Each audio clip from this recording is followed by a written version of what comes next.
let's do the thing. Shadowbringers Part 2. Last time, we did a lot. we just did a lot. Because we did a 12-hour stream. But we ended off with our decision to take the fight to Emmett Selk, because he has stolen the Crystal Exarch away, who was planning to take all the light we took, put it into himself, and then end his own life. But instead, all the light is still in us, and we are basically a new Light Warden. All of the night skies are gone again, because the light is so strong that it's not only turning us into a monster, but, you know, fucking over the world again. This is all our fault. So we're gonna go take the fight to him.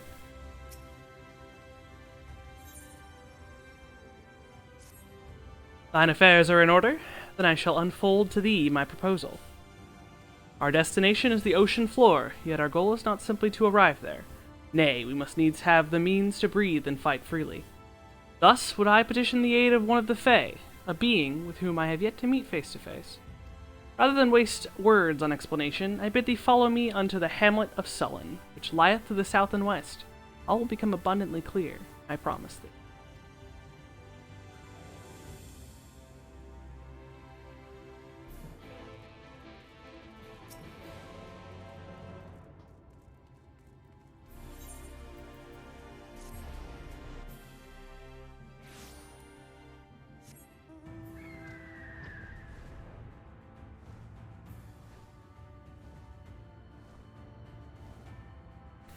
You can tell we're back in the everlasting light because it is 1:30 in the morning.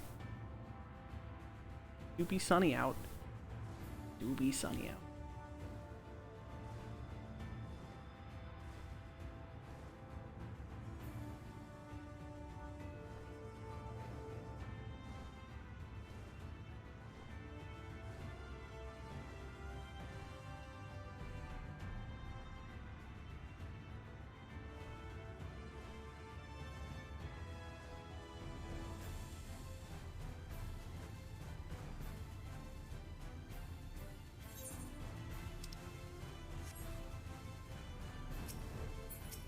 Oop. There, to the west, canst thou discern the hump of an isle rising above the water. That foliage-covered mass hideth the key to our safe descent. Swim close, and plunge thee beneath the surface. Thou shalt soon divine the reason for mine insistence. Though it may be much to my shame, I can but flail and flounder, where thou mayst glide as a fish. I shall board a boat to the island, and spare one and all the spectacle of mine inept strokes. Okay, it's okay, buddy. Alfino can't swim either.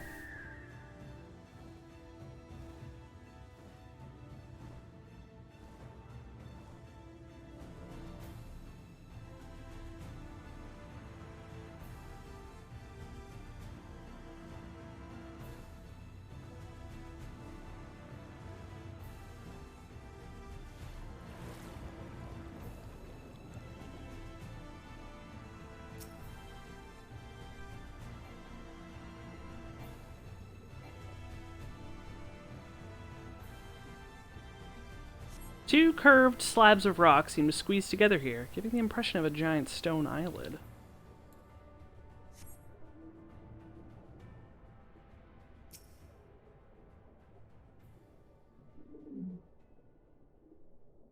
Though it appears solid enough, the rock yields slightly under your touch. Was the surface gently shifting, or was it just your imagination?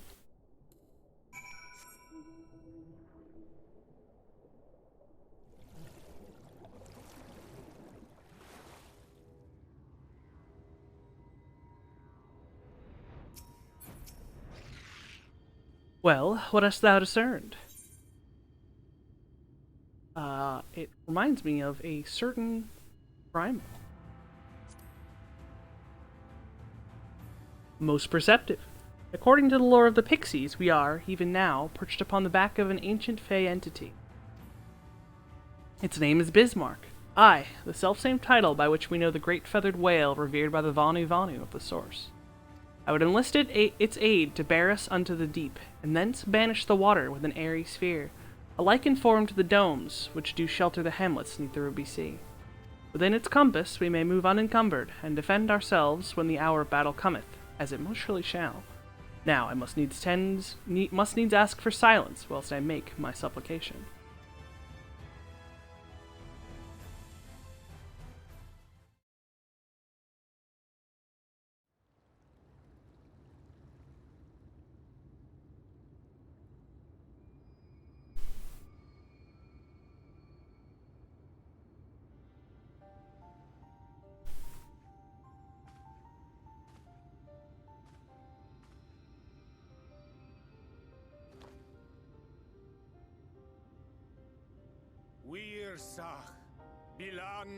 O great and serene Bismarck.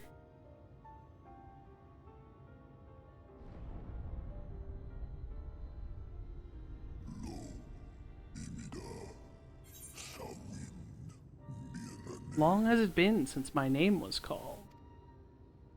Why do you wake me, little neighbor? The bottom of the western sea we go. Pray lend us your back and your breath.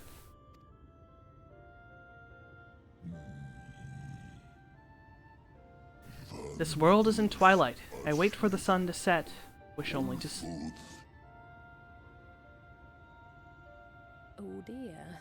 I don't need to speak Fey to know that didn't go well. We need Fey wool.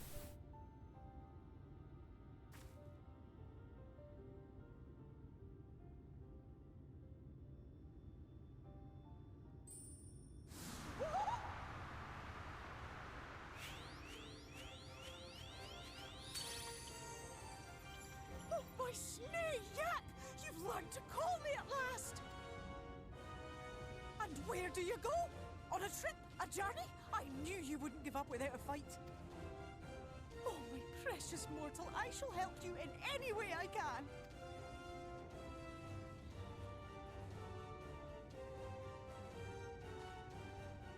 Yes, Bismail, we pick. Sleepy Bismarck, you old pixie. These are my precious, precious saplings. Let their wish be the king's command.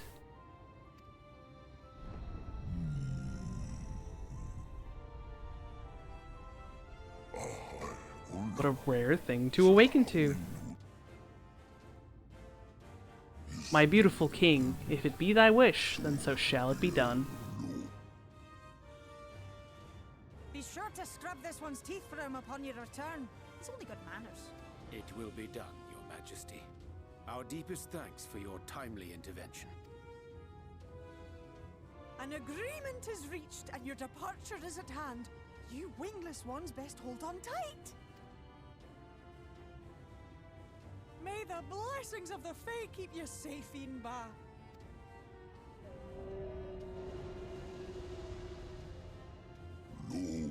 To the western sea we go. Wrapped in my breath, I will see you to your destination, little neighbors.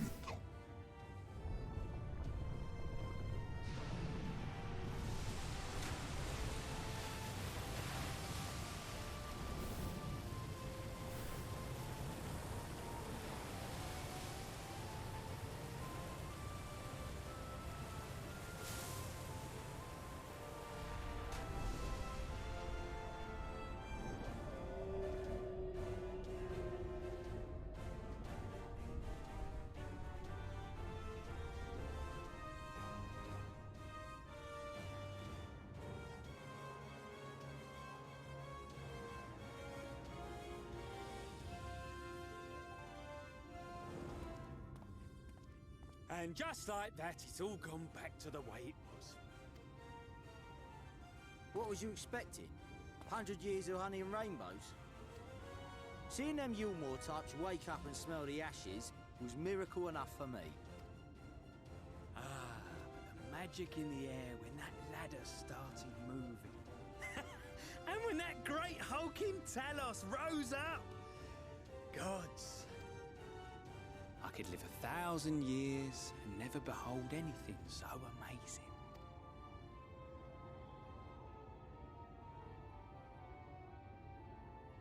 What the?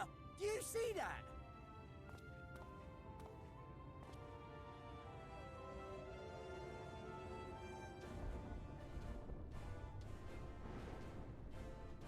Sploosh.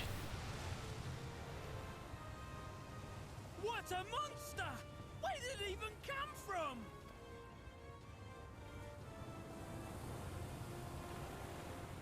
Whoa there! It's not stopping. You'll die. Run! Run!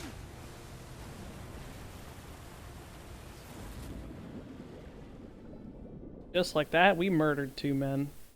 Whoops. I have fulfilled my duty. I now return to the lake. I have not flown in an age. It was pleasant. May your journey be a safe one, little neighbors.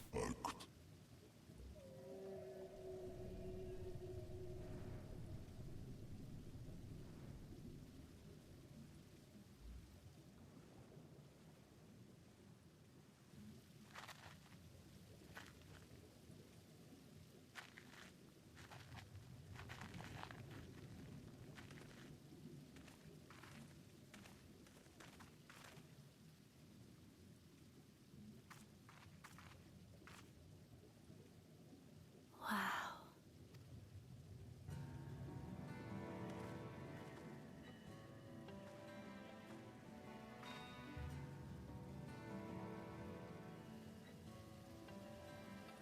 The breath of Bismarck. See how it swells to form a dome beneath the waves?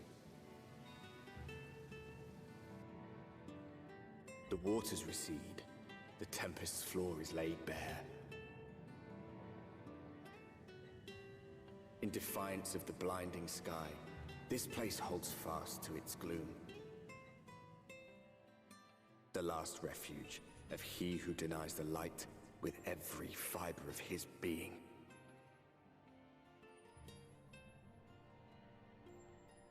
You stand at the precipice, hero. Journey unto the heart of darkness. Finish it.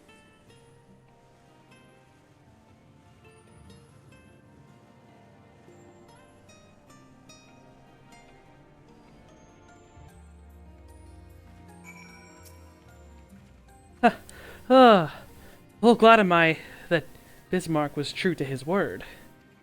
We are arrived in the Tempest, safe and dry. It is here that we shall find the lair of Emmett Selk, and I believe the imprisoned Exarch as well.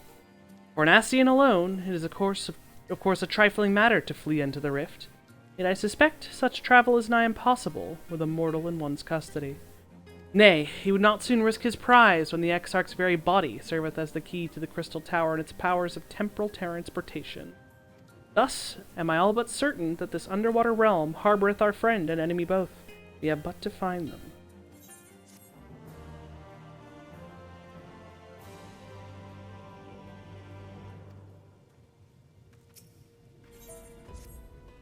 Now, as for where we should be looking, I rather doubt that Emmett Selk will be sitting around out in the open. I propose we follow the slope down towards the deeper trenches, and keep an eye out for rock formations large enough to house a stronghold. Let us be off then, but watch your footing. The ground is still wet and like to be slippery.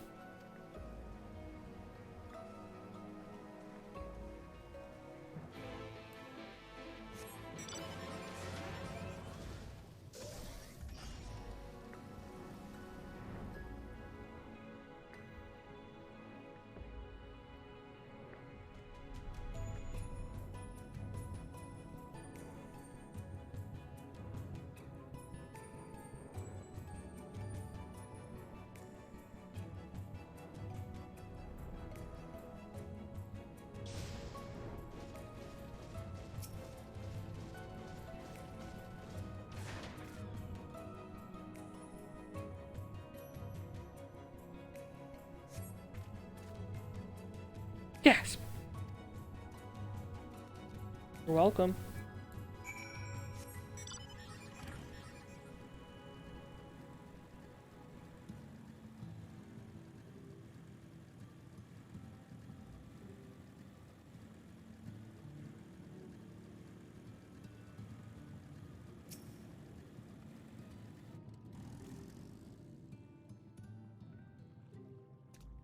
finless ones! They followed me! Why have you come? Was it you who took away our water?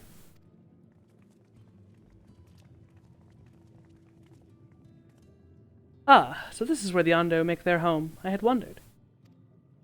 Pray forgive us any inconvenience we have caused. We were not aware your people lived here in the Tempest. We need this great dome of air that we might conduct a most urgent search, and thus beg for your understanding. Chieftain, what are we to do?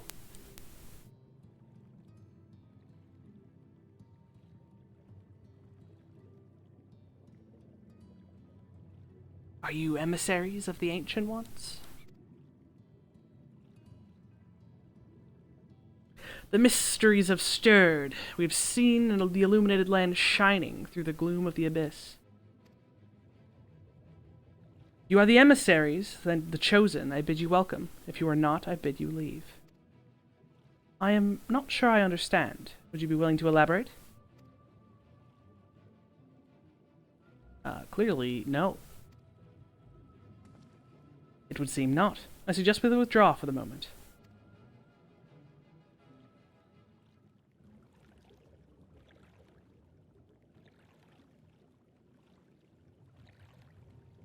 What's the plan? Given your condition, I'm reluctant to suggest lingering here. That said, our presently meandering search would proceed far more swiftly if we could call upon the Ondo's local knowledge. Yes, I'd like to know more about this illuminated land the chieftain spoke of. Could it be that Emmett Selk's stronghold, do you suppose? Perhaps he lit the lanterns upon his return? We cannot dismiss the possibility, but if the Ondo refused to speak with us... Ileana, do you remember my first scheme for entering Yulmore? I had planned to integrate myself by offering lucrative trading opportunities with the Ondo. The individual I dealt with was reticent in manner and curious in custom, but we were able to reach an agreement nonetheless. I believe that with the right approach, we can build a similar relationship here. What kind of approach did you have in mind? The chieftain fellow didn't leave us many options. We are to tread the swiftest course, then we must needs locate its beginning. It is plain our all-true dramatic arrival hath thrown this settlement into confusion.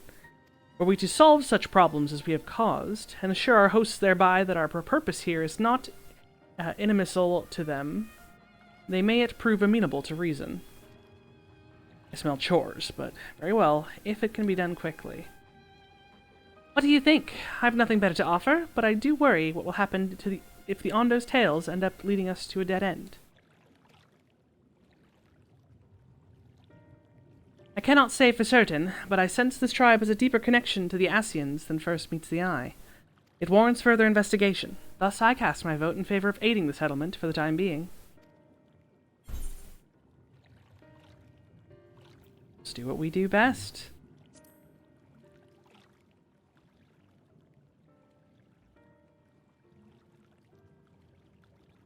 Then it is settled. Y'shtola, pray proceed with your investigations. The rest of us will see about fostering some goodwill.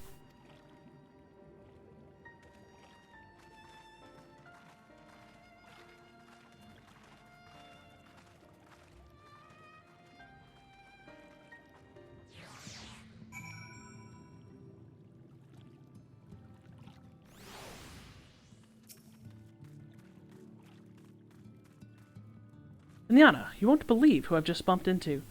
This is Pash Oon, the very fellow I did business with prior to our ill-fated stay in Yulmore. I waited and you did not come. Then the Mistle came, but his visits did not continue.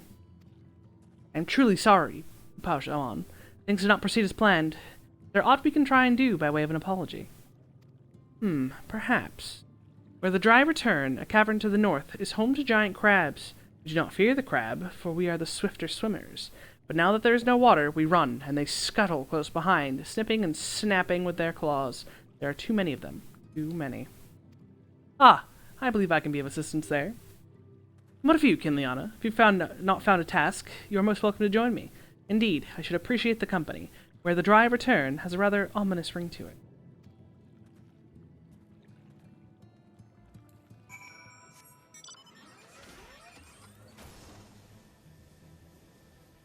Yep.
could crack their shells? You must be stronger than you look.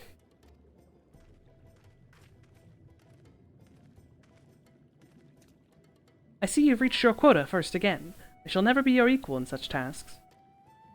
Still, I would say we've reduced the local crab population to a far less threatening number. My thanks to both of you. You must have a reward. Nay, Pauchon. This was part of my apology to you, remember? Besides which, the lack of water is our doing, for which we must also make amends. Might I convince you to tell us something about your village instead? I would very much like to learn more of you and your people. Very well. Before the flood came, it is said that our ancestral home was found in the seas to the south. It was utterly destroyed by the light. Only those who were out hunting survived. They swam, aimless and lost, until they spied buildings here on the ocean floor. Strange buildings they were, and long had they stood under the water, yet somehow they had been spared the scars of time and current. These structures proved shelter for many people, protection from the tempest's turbulent waters and the predators which hunted within them. Their very existence seemed a miracle. The first settlers pondered their good fortune. It was clear that the race who had built such wonders had guided their course, and from this did they discern the truth. That the ancients had chosen to serve as caretakers of their eternal sanctuary until such a time as they return.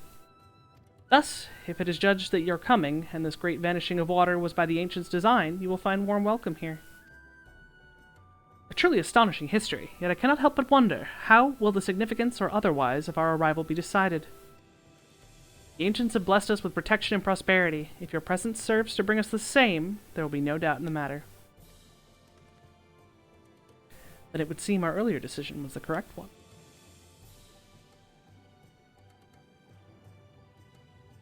We thank you for the lesson, Pauchon. We'll continue to do all we can to assist your people. Should you desire our help with any other trouble, pray do not hesitate to ask. We should return to the task at hand, only do try not to overexert yourself, my friend. The risk far outweighs the gain.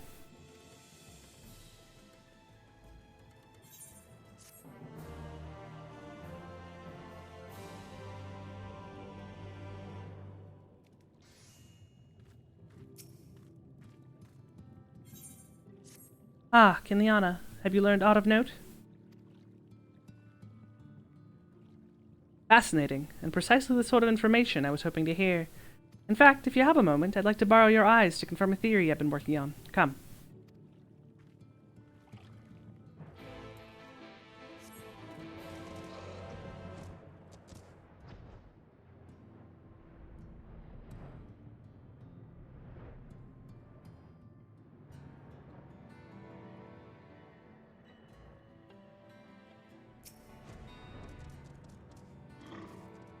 Now, there are two tasks I would have you perform. The first requires you to inspect the buildings which surround the Ondo settlement and note their most distinctive characteristics. For the second, I wish to use this knife and take scrapings from one of the remnant walls. Pray be as thorough as you can. I shall be waiting here for the results of your investigations.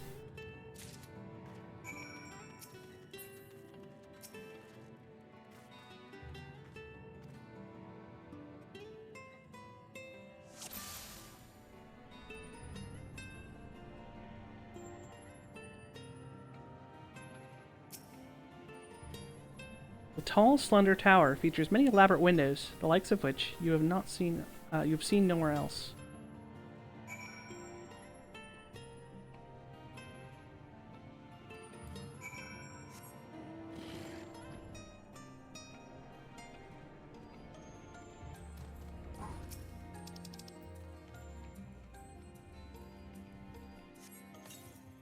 You set the point of the knife against the wall, but even after applying considerable pressure, you cannot remove so much as a flake of stone.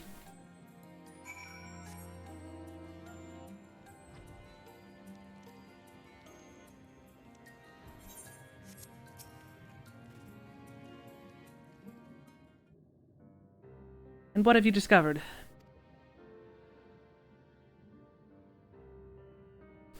Yes, I would agree that the windows are most distinctive. It would seem the structures appear the same to both your sight and mine.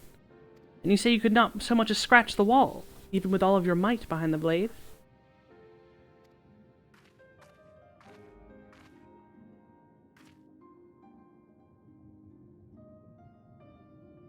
Ileana, everywhere I turn in this place, my gaze is drawn by peculiar materials for which I do not have a name. The buildings I have had you investigate are prime examples. They may appear to be constructed of ordinary stone, but I assure you it is nothing of the sort.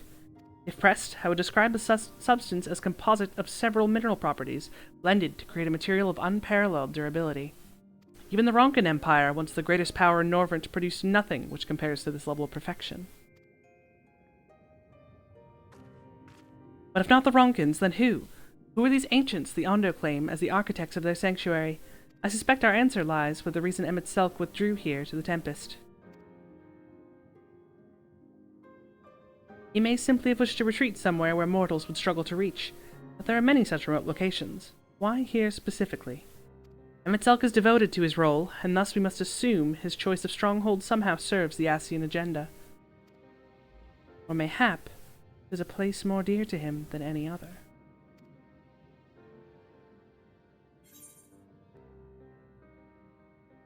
Are you saying that this was built by ancient Ascians?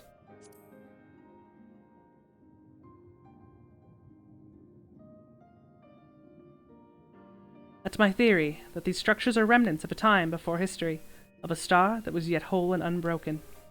Such traces in the source would have been obliterated by the succession of umbral calamities, but here in the first, they might have remained untouched for millennia.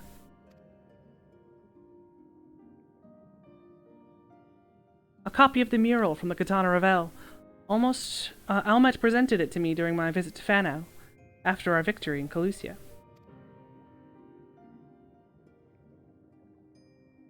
Here, in the first scene, by Emmett Selk's own words, it depicts a city of eons past and the disaster which befell it.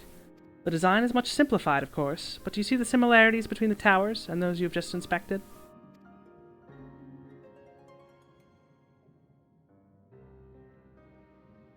We are close to the truth, I feel.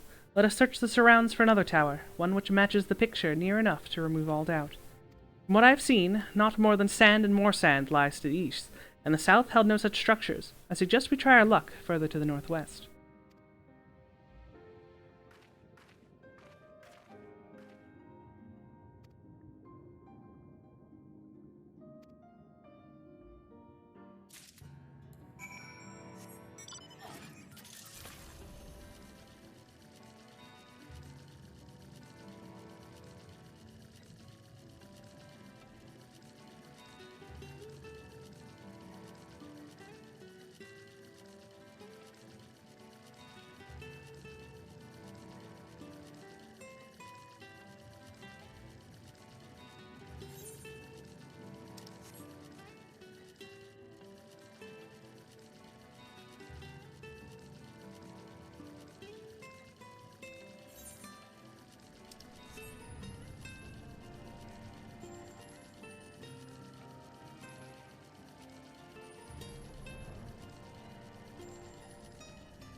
Maybe? I thought this was it.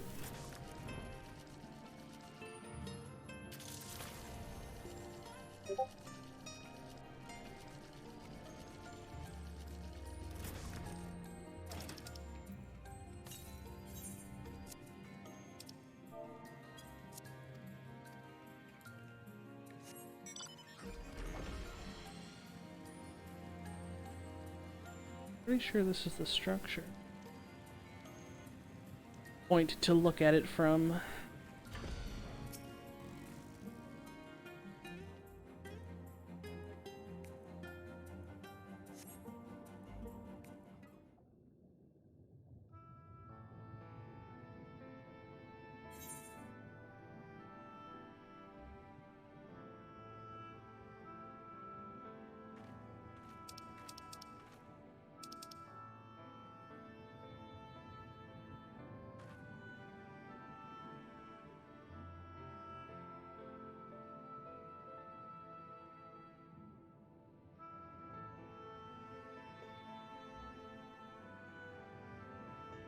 Aye, this is the mural writ large.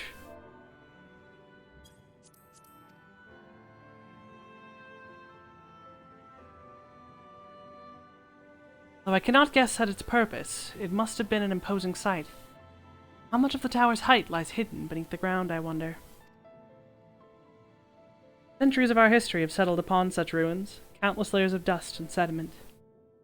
An entire civilization, its existence forgotten by all except for a handful of Ascians. And yet it did exist. They lived here, in this city.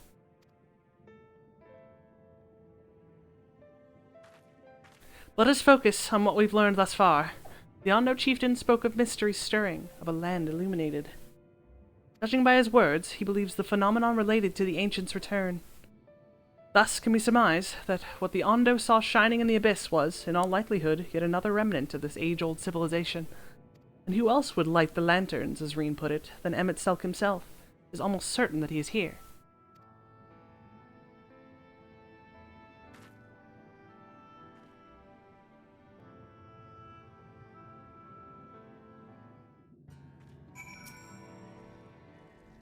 But if we are to find this stronghold in a timely manner, it seemed gaining the Ondo's trust remains our swiftest path forward.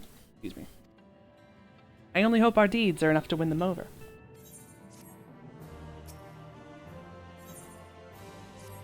Thank you for assisting me with my investigations. I shall seek out our companions and share what we have learned. Much as I would like to tell you to sit down and leave the rest to us, your condition demands that we make all reasonable haste. If you are not too weary, it may be useful to speak with Pausch Owen again, and ask if there is aught else he is willing to divulge.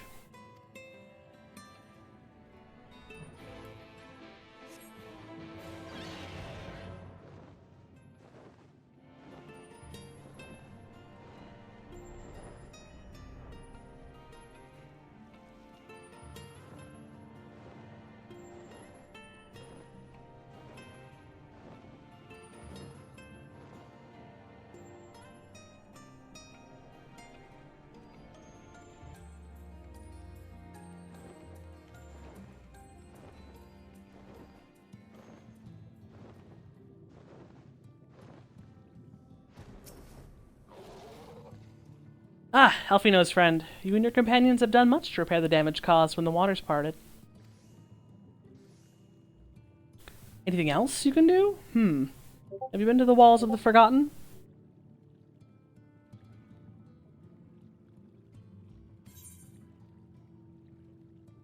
I think I've just come from them. The remnants to the northwest, right? Yes? You visited them unbidden. Could it be your footsteps were guided there by the ancients? I believe it may be so. Listen to me and I will tell you of our plans to bring light to the walls, that we might answer the shining call of the illuminated land. We have requested a finless craftsman to shape for us a sacred lamp. He is odd for a land dweller, choosing as he does to live in the ocean, but his skill is beyond question. It is concerning, however, that we have heard nothing of his progress. If we were to visit this artisan and return with our long-awaited light, then any doubt to your purpose would be laid to rest. His name is Grendolt. You'll find his workshop in a metal structure to the south.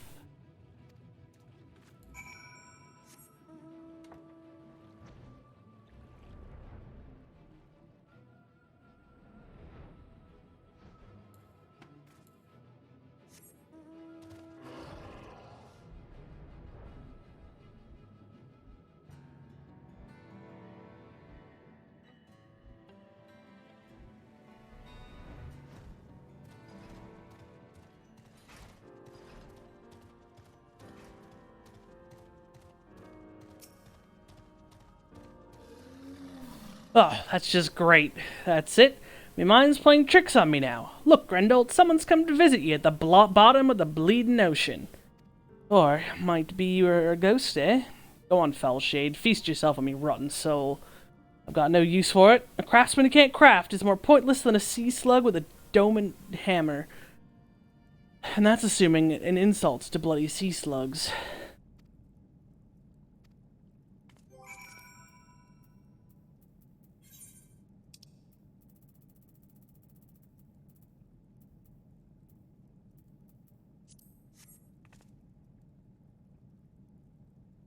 Eh? You wouldn't be trying to raise me spirits now, would you, Spirit? Not that you'd expect from a servant of the Netherworld.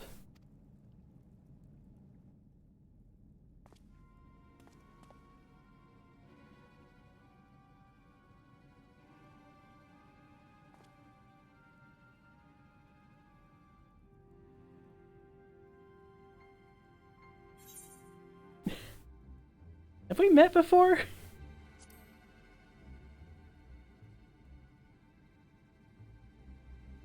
Might be as we crossed paths back in the Crystarium, but I don't reckon we've been formally introduced. Name's Grendel, and this here's meant to be me underwater sanctuary, a place where I can give myself over to me work, far from the distractions of the outside world. And yet here you stand. Now what's so damned important you'll dive all the way to the bottom of the bleeding tempest to bother me? Ah, yonder's lamp. God's curse me, empty head. I've not made so much as a start.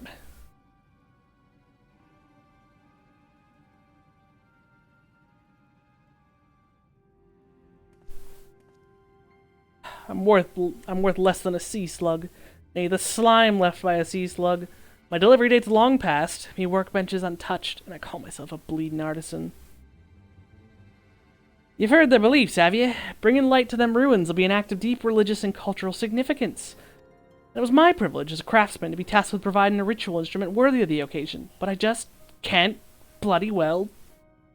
Gah! My mind's a bleeding blank. It's like I've... Why did that just auto-skip? Like I've pissed away my last drop of inspiration. Let me got Summit to show me. Summit is'll give me a muse. Give me muse a right good kick up the arse.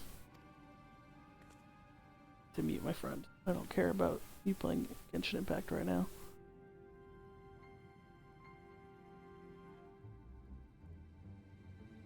The Yondo want to honor the coming of these ancients, so their answering light got to blaze with the right kind of brightness. Like the spark of life caught in a crystal. But just being sparkly's not enough. Gotta dance with joy and sorrow and a sense of hardship endured, you know what I mean? Your thoughts turn to the warriors of light from the first, and the crystals you discovered at the end of their journeys. Maybe Grendel would find them inspiring.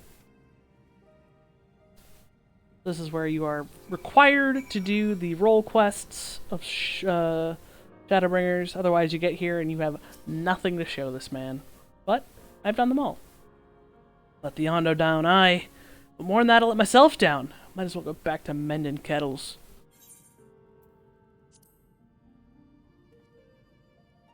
What's that you got there? Such striking beauty. It shines with heartache and laughter and the transience of life, like the turmoil of history made manifest. Aye, I can see the brilliance of the crystal's legacy. Ah, you'd never capture such a gleam, not if you labored in 100 years. But bugger me if I don't mean to try. Where are me tools, gods damn me? I must set to work before the feeling fades.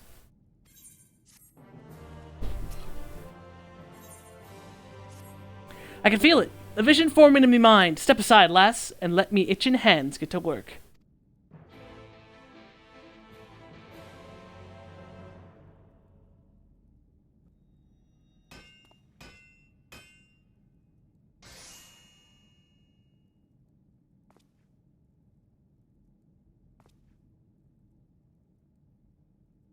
And done! I've taken the wonders that Crystal showed me and channeled them into a new shape, what benefits the Yondo's spiritual character.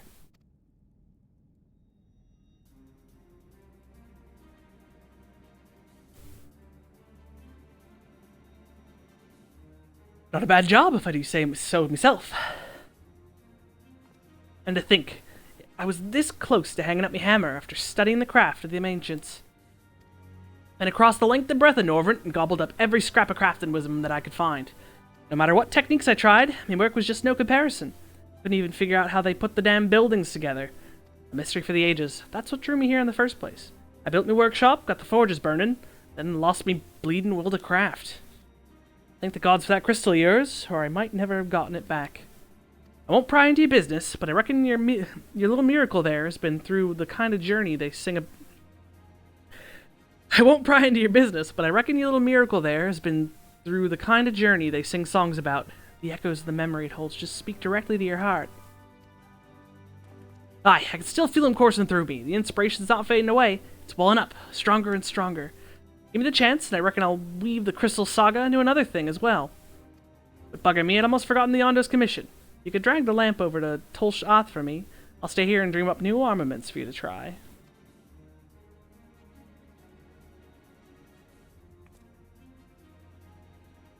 Now I have access to Grendel's Forge. Equipment rewards will become available for collection based on the role quests you've completed.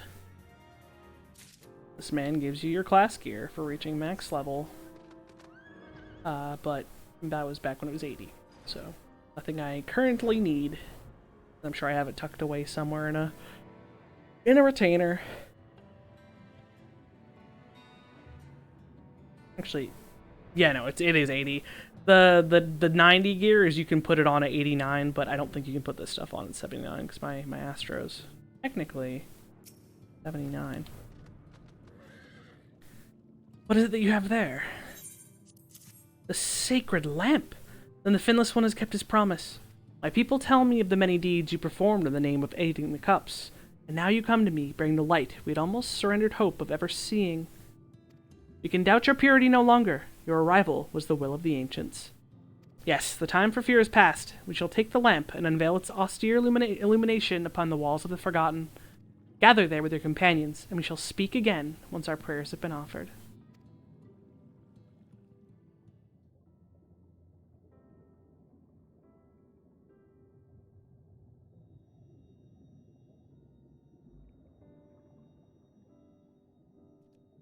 O stewards of the Ondo, we offer up our light in answer.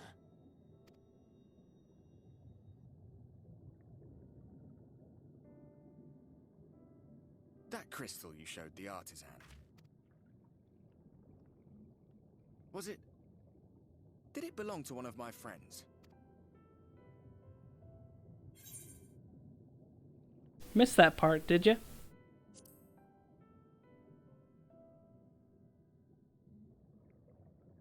I tried to give you a measure of privacy.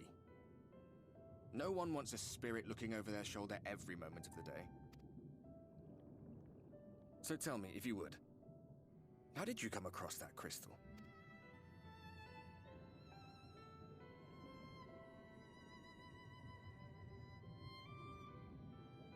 I was right then.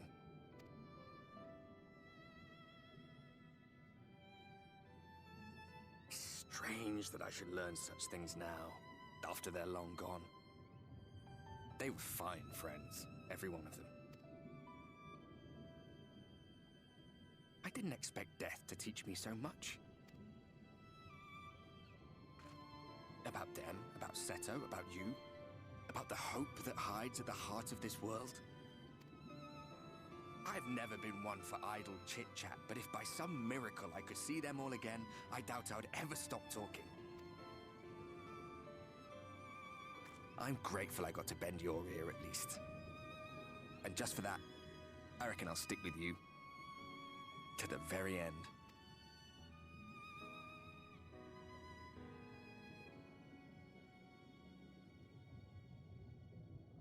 Apologies, we were a little late to the gathering.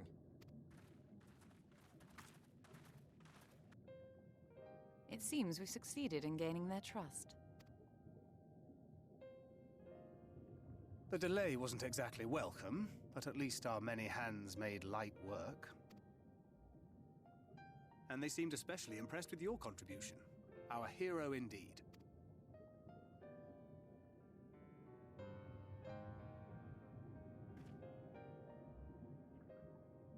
Y'shtola was telling us those structures may date back to the age of the Ascians. An Ascian homeland. Despite his many protestations, I never quite believed Emmett Selk was telling the truth. Nor I. But there is no denying the evidence before our eyes. Clearly this was once a great city. A home they would see restored, no matter how many tens of thousands of years it takes. It's a hollow dream when you think about it. Even if they manage to rejoin all the worlds, they'll never bring back the ones who were lost. But would I have done any different?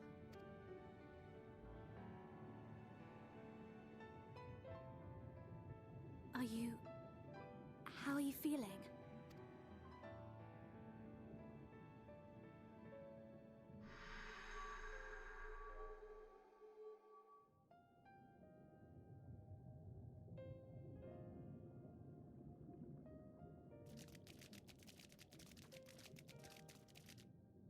You have completed your devotions? Yes. To the honored ancients have we offered up our prayers and our gratitude. You too have our thanks. Might we trouble thee then to tell us more of the illuminated land of which thou didst lately speak?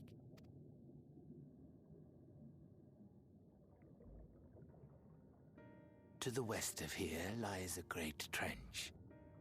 Some days ago, a light appeared in that endless darkness. Curious, we ventured closer and discovered in the depths an entire city.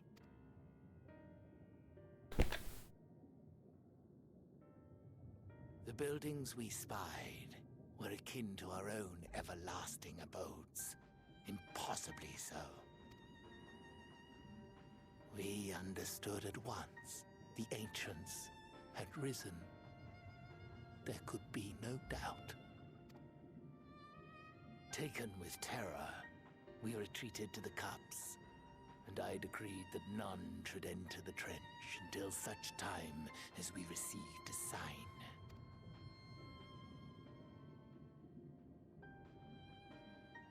Might it still be possible to reach this city of the ancients? With no water to drown you, a finless one could now travel there. Yes. I am convinced you are the sign for which we have been waiting. My people will show you the way.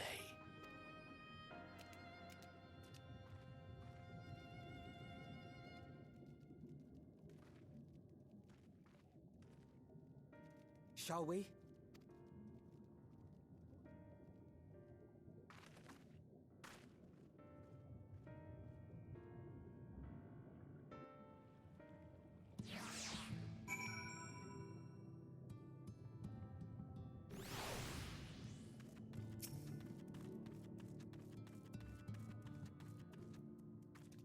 The chieftain has bid me guide your steps to the illuminated land.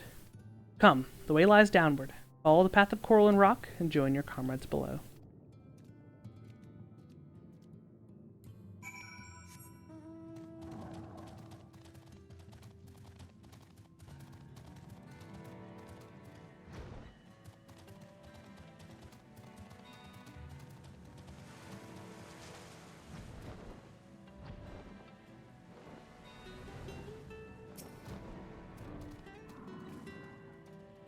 All are gathered, yes? Then I shall describe the path you must take. Enter the cavern beyond and follow the wall down, and down, and down. Once at the bottom, find a passage to the northwest, and continue west and west. The way is not simple. Keep your friends within shouting distance, and do not stray into the deep. Just before the journey's end, you will find the Caliban Gap, and the barrier we placed at its mouth. The obstacle will fade should you raise a hand toward it. We have made it so. A most succinct explanation. We thank you for your guidance. Right. Deeper into the depths we go.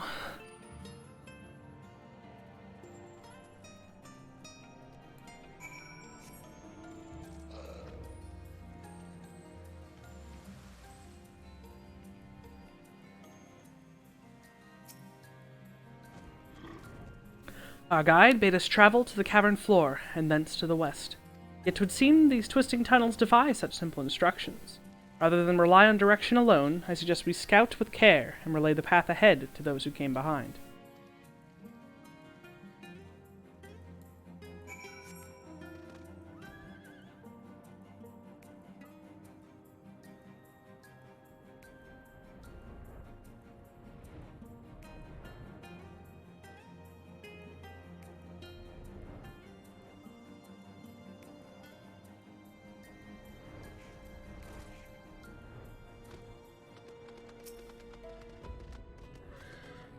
Ah, Kenliana, you have a choice of two routes from here. You can either take the long way to the south along the rocks, or skip along this coral branch as Alize has done. I, for one, shall be following my sister's example.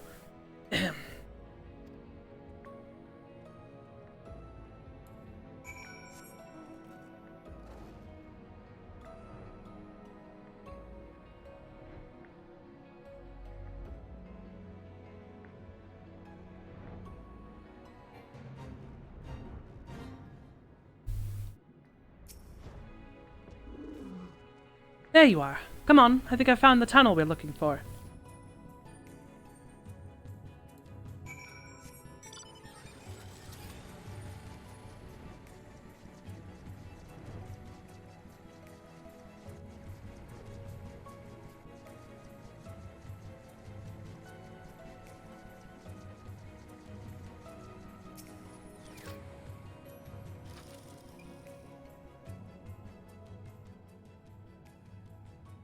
Here, this must be the barrier the Ondo spoke of.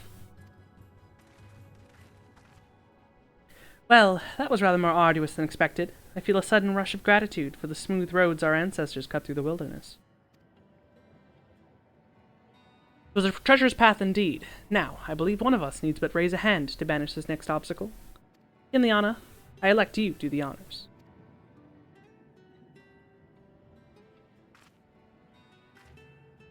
What if I exploded?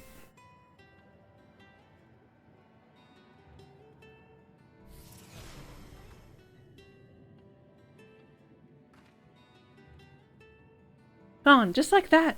I suppose we should head in.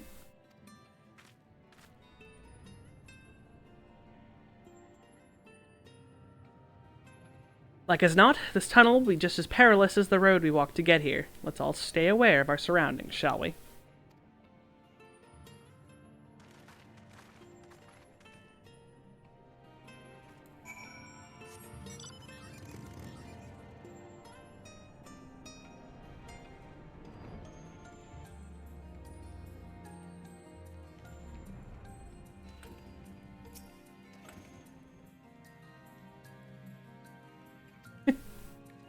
And I could jump down. Not gonna, but I could.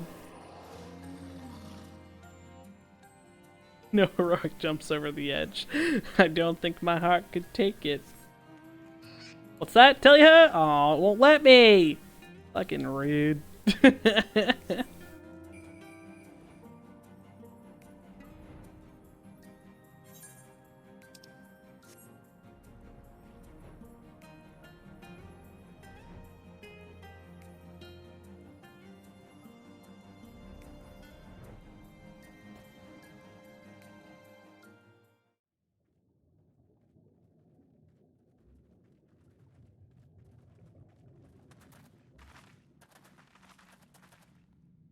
By the gods.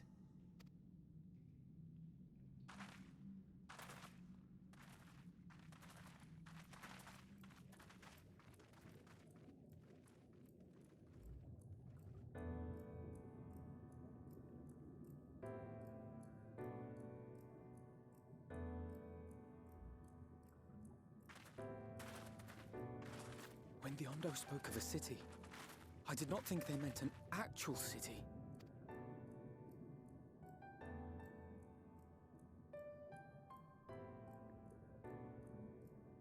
Then we are seeing the same view.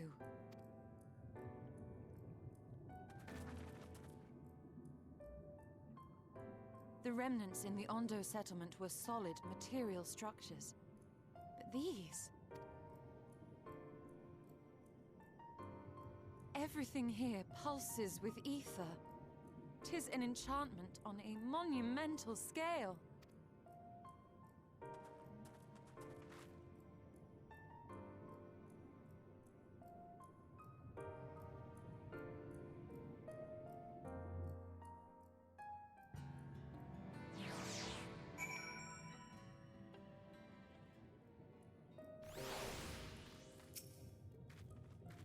Ileana, did you note the style of the architecture? It's the same used for the remnants of the cups and the mural's painted towers. Look closely. Emet-Selch has not simply reclaimed these ruins. He has layered the semblance of an entire city upon them. Gods, the magnitude of his artifice is staggering. Though it pains me to admit, we do not fully understand the feats of which an old-world Ascian is capable.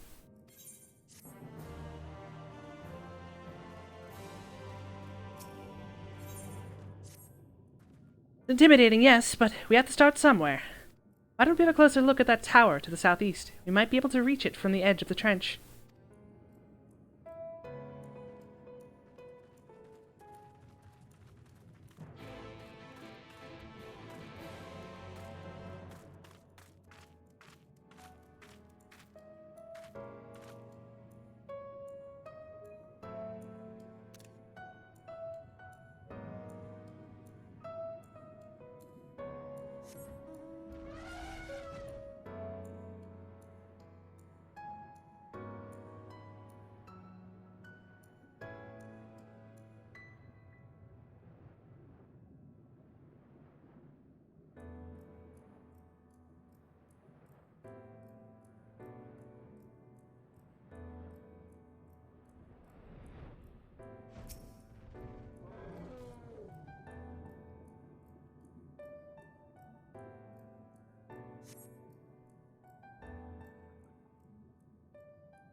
Look at the size of those doors.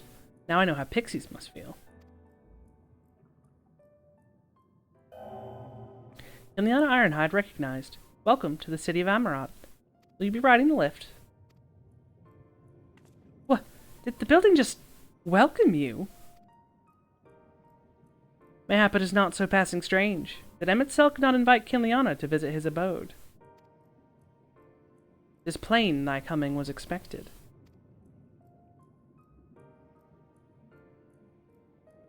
And where will this lift be taking us?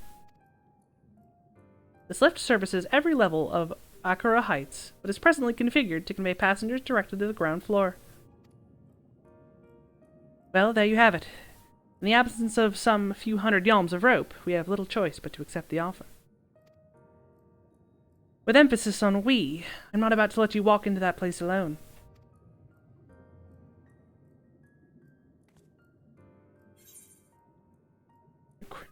I wish to ride the lift.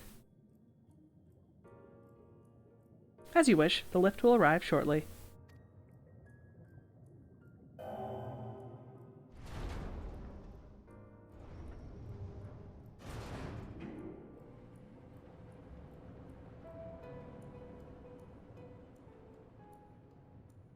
Next stop, ground floor. Facilities include Bureau of the Administrator, the Bureau of the Architect, and the Capital.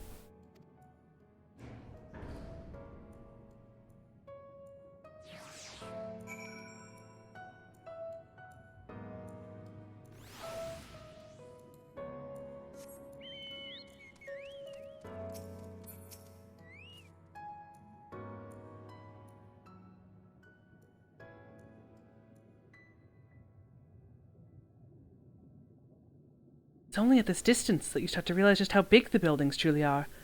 What did that voice call this city? Amarat? Look, over there.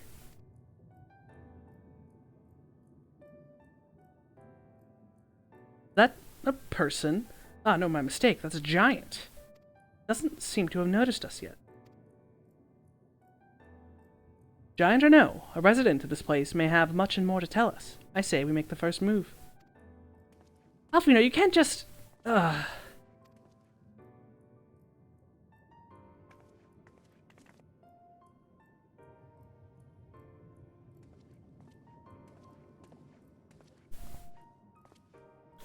excuse my boldness, but might I ask you a few questions?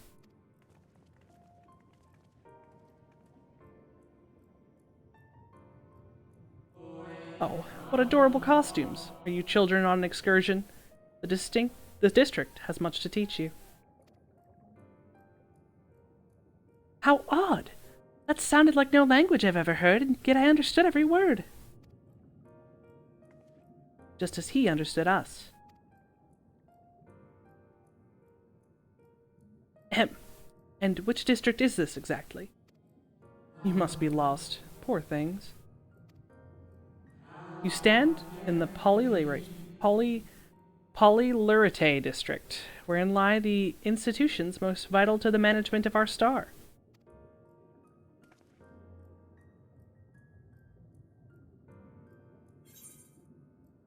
Can you tell us where to find Emet-Selch? Ah, I see. You've come to marvel at the workings of the Convocation of 14. Hardly surprising, I suppose. The whole world holds its breath as the final days draw near, and our brightest minds race to implement their plans. Thus, you must understand that gaining an audience at this time will be next to impossible. You'd hurry home now, before your families begin to worry. You need me to walk you back? No, thank you. We'll be fine.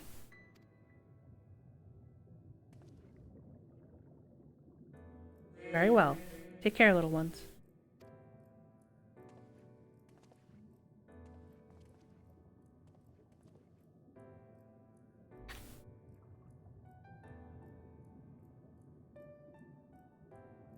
What was that all about? To my eyes, those people appear as arcane entities. I suspect Emet-Selch wove them from ether, much as he reconstructed the rest of the city. Final days.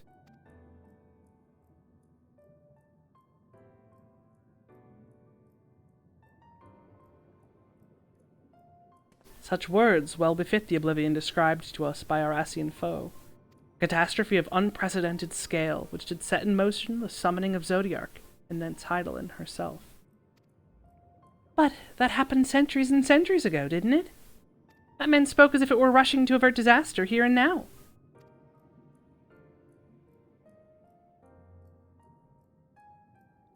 Unless, for these people, the distant past is the here and now. I believe thou hast the right of it, Master Alfino. This ethereal Amarot and its residents appear to be phantoms of a different age. Emetzelk hath reconstructed a memory, a moment in time before the star was sundered.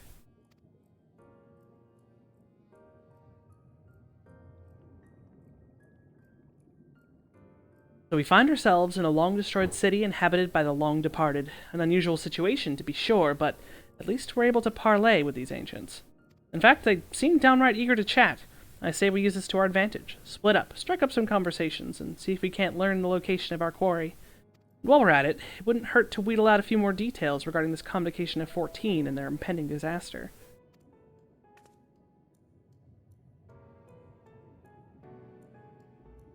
To mingling, then. Let's meet back here with when our jaws start aching.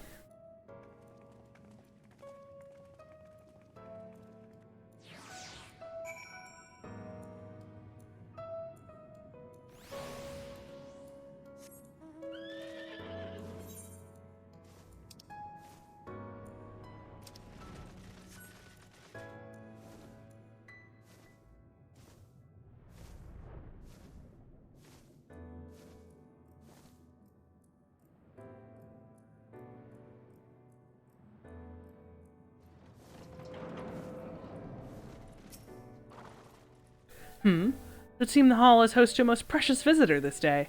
And what, pray tell, shall be the subject of our discussion, young one?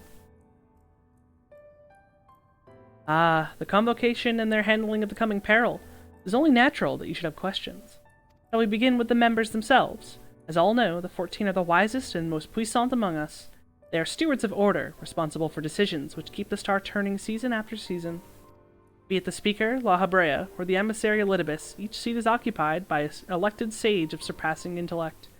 Logriff, Metron, Emetzelk, their individual titles have, as a gesture of respect and a matter of tradition, become synonymous with their incumbents.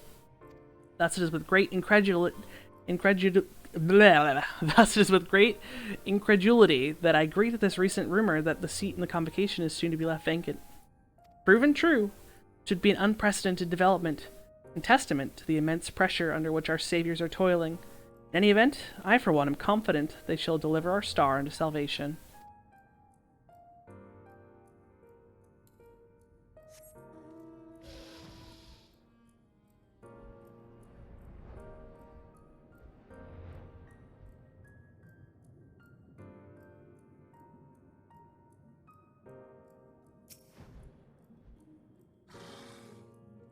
Good gracious, child, where's your family? You should not be alone at a time like this. Run along home, quickly now. Have you not heard? Though yet confined to the lands across the sea, a terrible phenomenon afflicts our star. They are calling it the final days. It is said it starts suddenly, a cacophonous keening from beneath the earth. The sound distorts all living things within earshot, and wrests from us control of our creation magics. Once that happens, all is lost. Fear, pain, despair, every dread impulse is siphoned from our minds and given substance. An eternal fall of fiery rain, an incessant spawning of nightmarish beasts. None can point to the source of the phenomenon. It is as if the star itself has fallen ill, as if a force inimical to life now festers and spreads. It is only a matter of time until Amarot 2 resounds to that discordant squall. You should stay with your loved ones, child.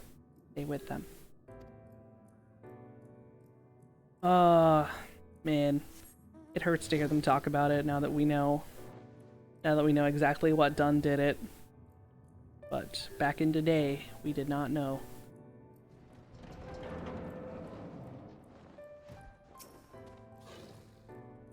An audience of Emetzelk. I'm afraid you have the wrong office, little one. And besides, he'll be far too busy to field questions of curious children. Surely you've been told of the looming catastrophe. Every resource available to the convocation must be spent upon ensuring our world survives. They have yet to make an official announcement, but it's said the 14 are moving forward with a plan of scarce credible proportions. one which promises to grant will to the very star itself. They will invoke our mightiest spells of creation to birth an entity of all-encompassing magnificence, and then they will rewrite the laws of existence. It is a huge undertaking, and it must be completed ere the corruption spreads this far. Thus I say to you again, do not hold out hope for an audience.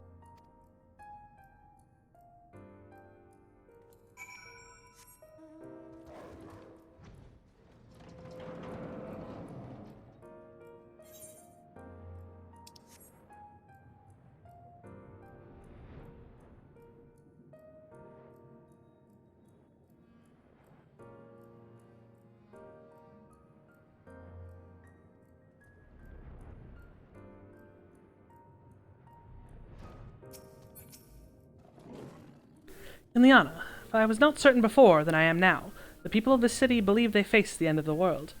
I cannot imagine what purpose compelled them itself to recreate this ancient Amarot. And yet, I fancy I hear his words to us echoing through this ocean trench. He would have his story known.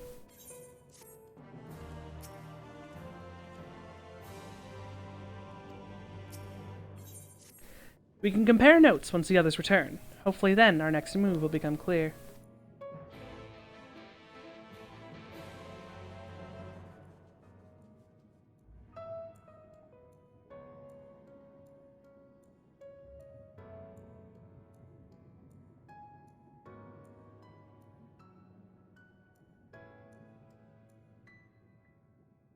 It would seem our conversations were much alike. A looming disaster, creation magics running rampant, and this convocation's efforts to bring salvation out of chaos. I suppose there was talk of little else in the time where these events came to pass. Ah, Urianger, if I may, what are your thoughts on the ancients' art of creation? A fascinating discipline indeed. Aught the mind can conceive may be rendered into reality. All that is required is a clear concept upon which to focus one's will. 'Tis not dissimilar to the primal rites taught by the Asians, wherein ritual ceremony breatheth life into figments of myth and legend. I see we arrived at the same conclusion, then. The people who lived in the age before the Sundering were blessed with vast reserves of mana. No matter how draining these creation magics must be, it seems they paid the cost with not more than a fraction of the ether which coursed through their own bodies. If we were to attempt the same, such spells would soon deplete our energies, and then seek to draw the balance from elsewhere, from a hoard of crystals, mayhap, or from the very land itself. Thus, when this art of creation was placed into our hands, it became, in effect, a means of destruction. An interesting matter, which could no doubt bears further study, but despite all these revelations, I worry we are no closer to finding Emmett Selk. Has anyone learned aught which might lead us to his location? Not directly, mayhap, but from what we've learned, it seems the Convocation of 14 is sequestered in the nearby Capitol building. When we went to see for ourselves, the attendant wouldn't let us through without a writ of permission. So we tried our luck at the Bureau of an Administrator, where we thought these permissions might be issued, but the clerk there said he couldn't help since our names didn't appear in the registry.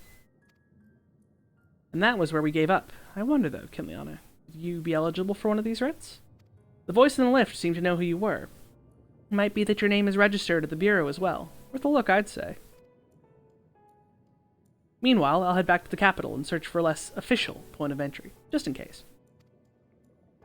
Pray allow me to accompany thee on thy reconnaissance. An arcane perspective may prove needful.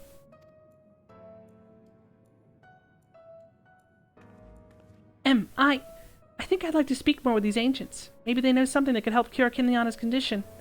Would you mind coming with me? Of course I don't mind. Just lead the way.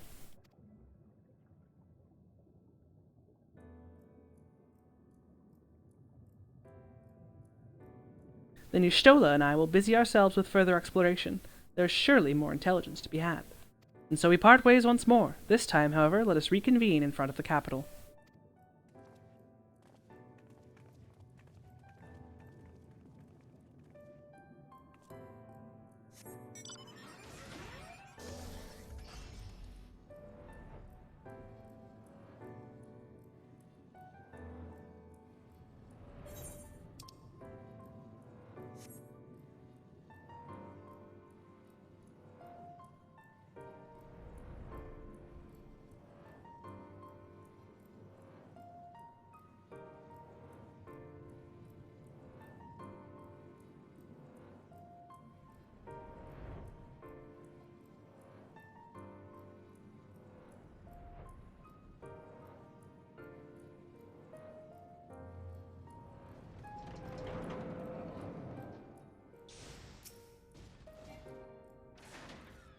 A visitor's writ?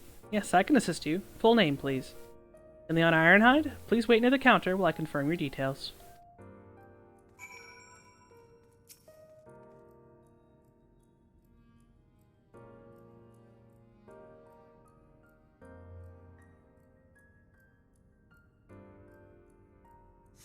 Leon Ironhide, your application is ready for collection. As your residency was approved by Emmett Selk himself, further forms of identification will not be required. Here are your application documents. Submit them at the Bureau of the Secretariat, and the clerk will issue you with your visitor's writ for the capital.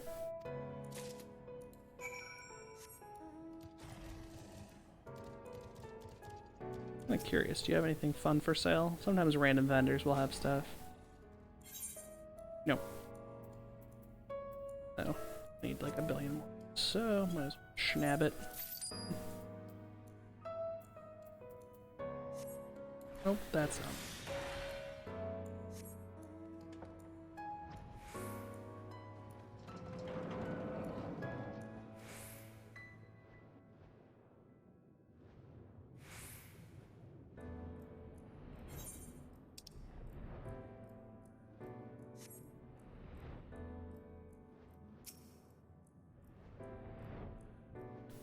Ah, the Cubus. I have farmed many a Cubus flesh location.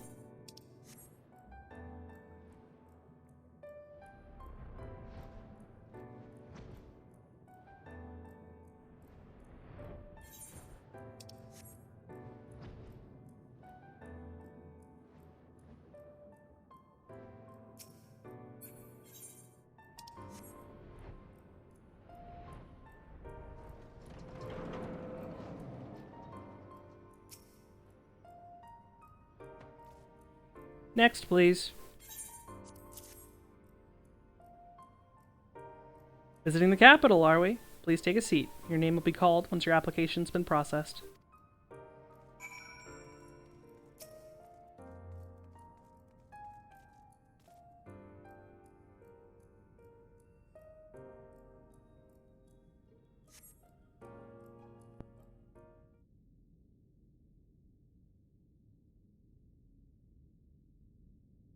So little.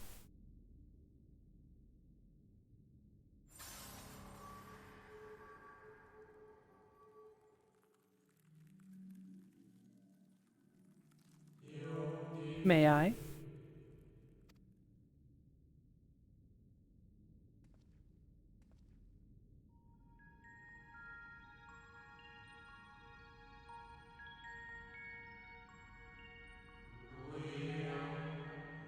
You, I think, are from a time beyond ours. Have you followed in the wake of Emmett Selk? Nay, there's no cause for alarm. I am simply a shade, here and not here. I know only that my name is Hythlodaeus, and that this city is a recreation, a phantom moment plucked from the well of history.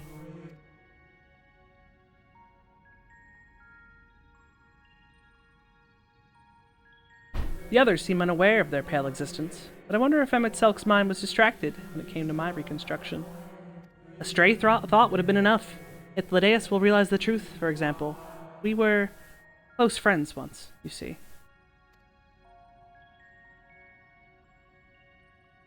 Yet in spite of my perception, I play the same role as all the rest. A bit part, meaning to bring color and noise to this well-crafted stage. Too much scrutiny, and we shall burst like the fragile bubbles we are. Thus I tell you again, my presence is not to concern you. I wish only to share your company whilst we wait.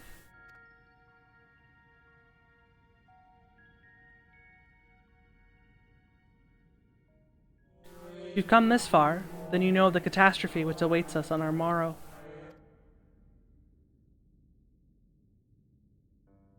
The final days. What began as isolated incidents soon swelled into a world-spanning threat. The Convocation of 14, well, it was 13 at the time, endeavored to create a will for our star. They would repair the fundamental laws of order and halt the spread of destruction. But creation on such a scale required an immense source of power. Of those of us who still lived, nearly half offered up their lives in the name of salvation.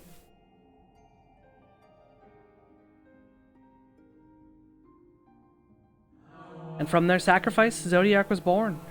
Just as we had hoped, he reached forth and halted the march of oblivion.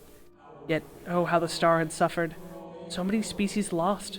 The land was blighted, the waters poisoned, and even the wind had ceased to blow. Once more did our people give themselves to Zodiac, another half of our race sacrificed to cleanse the world, to ensure that trees and grasses and myriad tiny lives would sprout and grow and flourish. The cycle of life had begun anew, and we reconsidered the means by which we might protect it. The convocation decided thus: we would nurture our world until it was bursting with vitality. Then, when the time was right, we would offer some portion of its living energy to Zodiac. In return, he would restore to us those brethren whose souls he fed his strength, and together we would resume our role as stewards. There were, however, those who disagreed with this plan. They argued that enough had been sacrificed to Zodiac, that this new world should belong to the lives newly born. These dissidents surrendered their life energies in creation of Hydaelyn, an incarnation of their opposing belief. And for the first time in history, our people stood divided. Know you, then, how this conflict ended?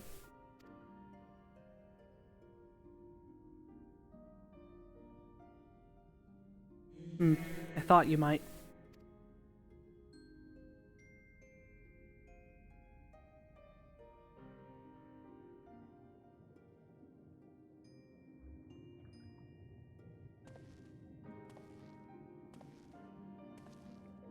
Emet-Selch has ever been a champion for the will of Zodiac. The original plan may have been set back by millennia, but he will not have abandoned his course. He will pay the price for our return by whatever means is necessary. And though he may carry himself with a certain glib ease, Emet-Selch is not a man to bear his burdens lightly. In fact, I imagine they've only grown heavier with every passing century.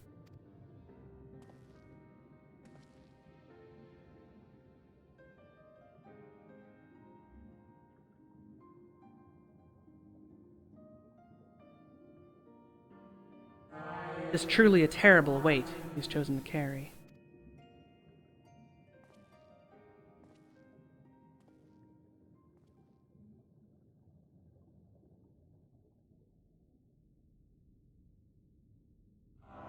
Ileana Ironhide?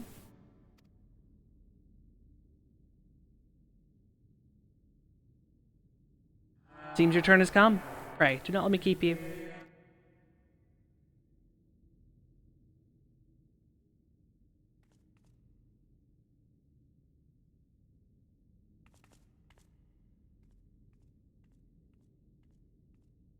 Ah, there was one last thing.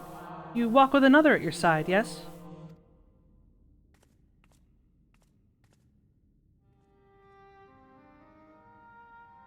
Nay, I see no definite form. Just the faintest suggestion of a second soul. I doubt it visible to anyone but me. Otherwise, I seem only you can see and hear this ethereal companion.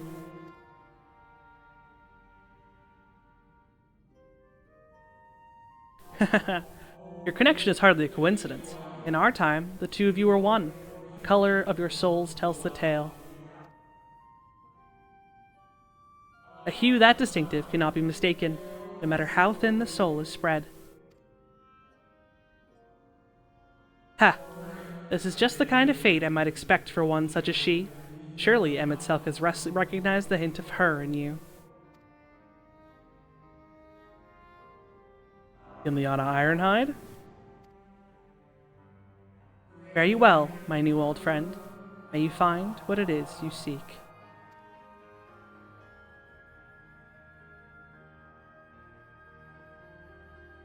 So Ardbert and I share the same soul. Two fragments of some ancient who Hythlodaeus recognized, and he thinks maybe Emet-Selch did as well.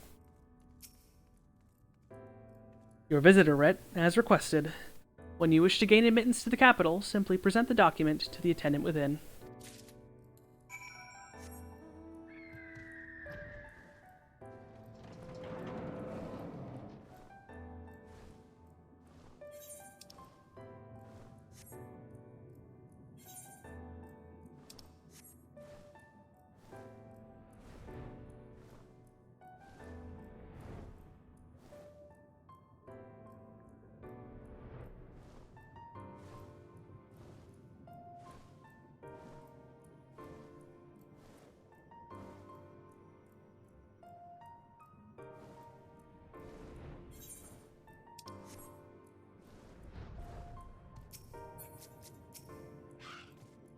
Finally, you were gone so long I was on the verge of mounting a rescue party.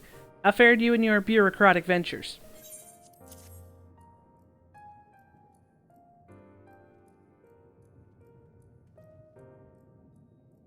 Ah, I see my instincts were correct. And a good thing, too. Urianger and I weighed our chances of breaking into the capital, and an official entrance is by far the more attractive option. The capital boasteth not a single armed sentry. It would seem that in their time they did not deem it needful to post guards. The windows and doors, however, appeared heavily warded. Though mightily did we strive, with strength mundane and magical, we failed to budge them even a fraction of 1 ilm. Mayhap 'twas simply the case that Emmett Selk's recreation did not extend to their usual function. We didn't try everything, of course, but we thought it best to conserve our time and energy for more pressing matters. Speaking of which, Reen and I tried asking about a cure for you. The problem is, these ancients didn't exist beyond Amarats today. They will happily tell their own tales, but whenever we attempted to explain our situation, the conversation quickly became muddled.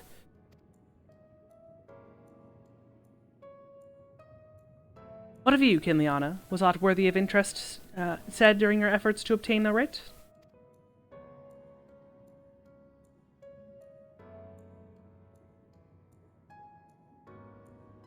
A great sacrifice of life in exchange for their brethren's resurrection. And you say all the Ascians' scheming has been leading to this? All this time, but they still mean to enact this plan, then things won't end with the rejoining. Aye, I thought we knew their intentions in full, restore the world to its former glory, and, in turn, empower Zodiark to reclaim his throne as the will of the star. Yet that was merely a step along the way. I hesitate to put into words, but we have to assume that following the rejoining, the Ascians mean to draw the lives of the Source to make their sacrifice to Zodiark.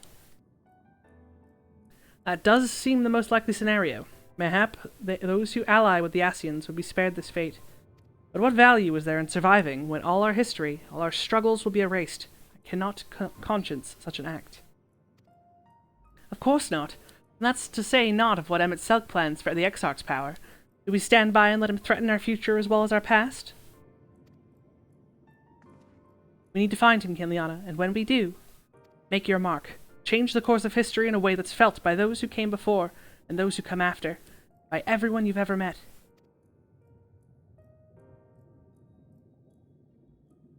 Change things so that even my other self, dying somewhere in that future calamity, will smile and say, I knew you would win.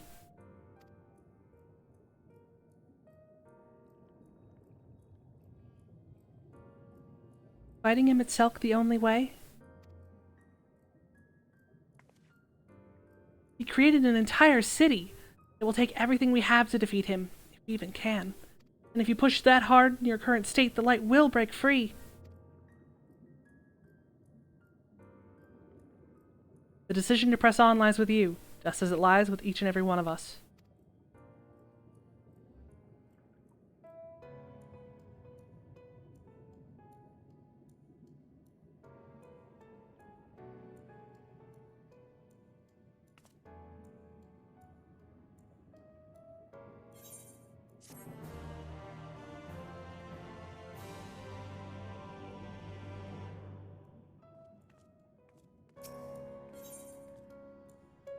Level 80 quest, Shadowbringers. Do you remember that talk we had atop the tower in Mordsuk? I am still of the same mind now as I was then. I don't abandon you, you don't abandon me, and together we'll make a difference in this fight. There's always hope if we look for it. I saw it again and again as you tore those veils of light from the sky. If we keep taking that next step forward, there's a chance we'll find a way to save you. No matter how long it takes or how much it hurts, you can count on me to keep on walking.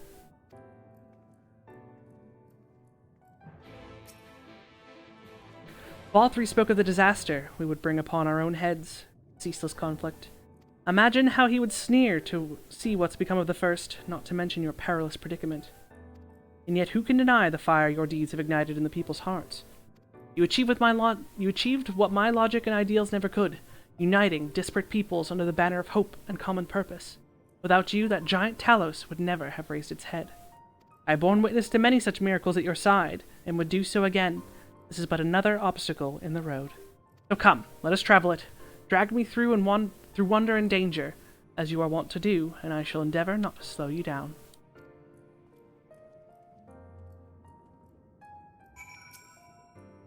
As thou well knowest, if we are to usher Emmet Selk unto his rest, we must needs bind his Ascian soul, and then shatter it with overwhelming force. The former task requireth oversight, as such I have prepared, upon the Exarch's asking, no less, though 'twas ever mine intent to provide said boon. The future whence our noble friend doth hail is a world fallen to Ascian artifice, if he would not see such grim history repeated. In a sense, Emmet Selk's destruction will be the culmination of the Exarch's efforts, a reward for all he hath endured these many years. Yet even as thou stridest into the jaws of peril, forget not that his fondest wish, and that of many others besides, is to see thee survive unto the morrow. 'Tis in pursuit of that happiest of outcomes that I do pledge to remain at thy side.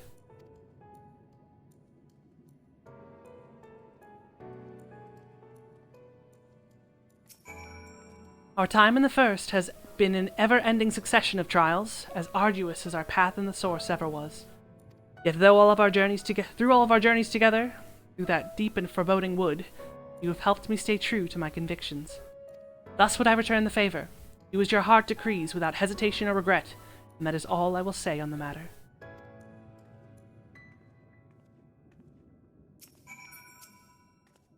Well, this has put everyone in a solemn mood, hasn't it?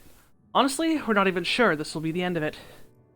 But I suppose we should speak our minds when we have the opportunity. You taught me that much in Almaring. So forgive me this moment of sentiment, Kinliana. By dragging me into this sorry mess, you've given me a chance to think and act as I should have, for Reen's sake. Words cannot express how much this has changed my life, or how grateful I am for your support. I shall express my gratitude through action instead. No matter where you decide to go, I will be there, guarding your back.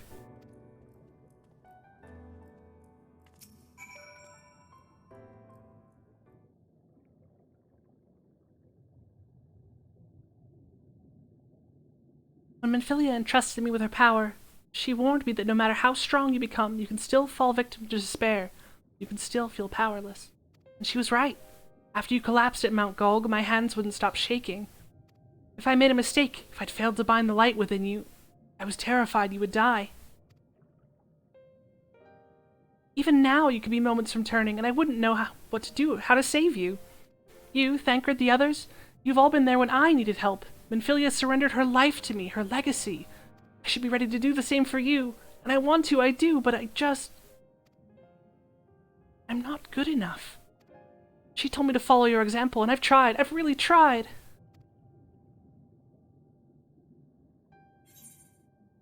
Then you shouldn't hang your head.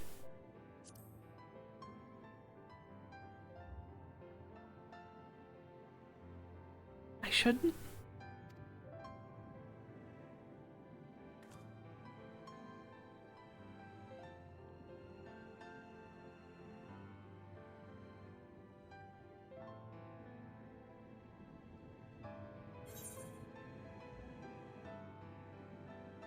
It can be cruel, but a smile better suits a hero.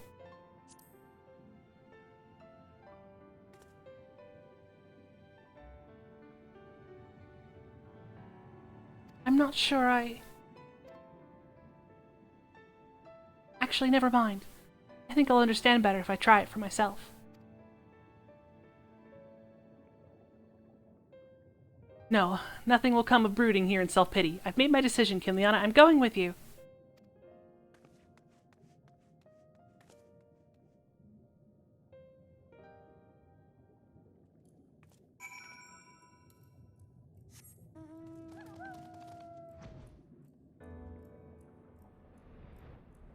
Now that we've had all those declarations of friendship, I'm going to use the restroom quickly before we get into the end of the main shebang, the beginning of the end.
Alright, here we go.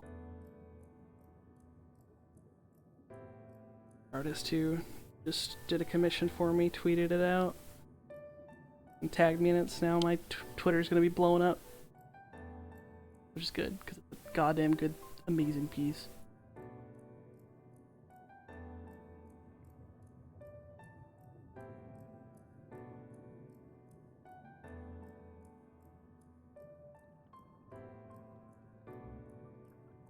Alright, let's get in there.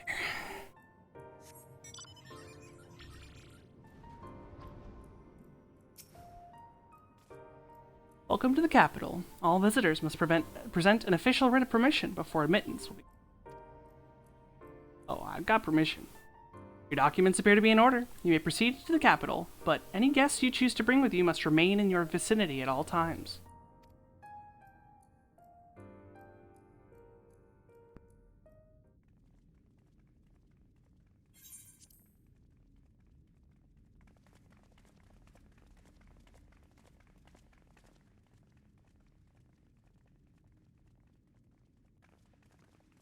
This really is unacceptable.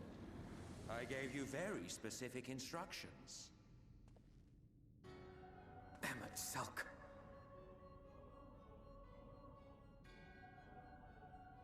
My invitation was for an abomination, ripe with the power to bring about the world's annihilation. Not this half-broken thing. Whatever am I to do with you? And I see you insist on keeping the same familiar company. Are you so lost without them? It is not she who is lost without the familiar. Not content with remaking an entire city, you aim to fill it with the reconstituted souls of the dead. I may have gotten a little carried away in my attention to detail, added a few unnecessary flourishes. Well, there's no point trying to hide it. Yes. Once the rejoining of worlds is complete, Zodiac will regain his full strength and shatter his prison. Then we shall offer up the Source's remaining inhabitants in sacrifice, that we might resurrect our brethren who died to bring Zodiac into existence. But what was it that you came here to do exactly?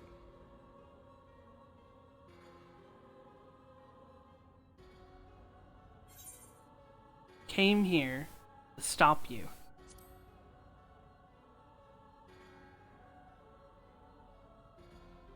Did you now? One last do-or-die attempt to foil my plans before your mind dissolves into madness? How very, very heroic of you. In every single age, there is always someone who wants to stand up to the evil Ascians. Always the same arrogance, the same insistence that the world belongs to them, as if theirs were the only rightful claim, theirs the only existence worthy of preservation.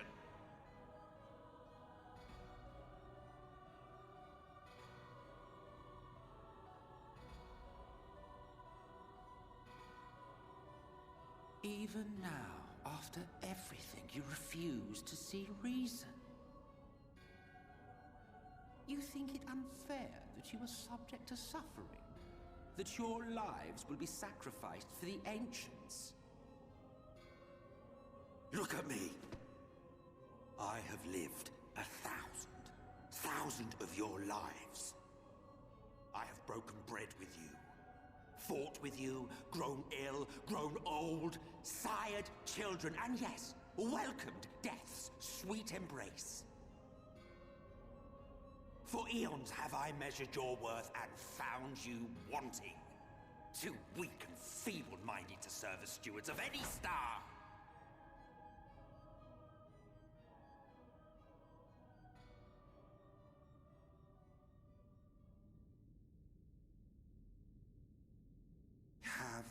recent spats with Vorthri and his sin eaters taught you nothing? Have you not learned that your ignorance and frailty beget only endless misery?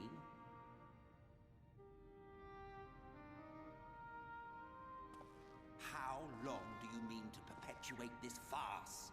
How much more must I endure your bumbling interference? Let us imagine that the laws of reality are again undone and the world faces true annihilation. Do you honestly believe that half your number would sacrifice themselves to save the other? Of course they wouldn't! And if you had witnessed history unfold as I have, you would reach the same conclusion.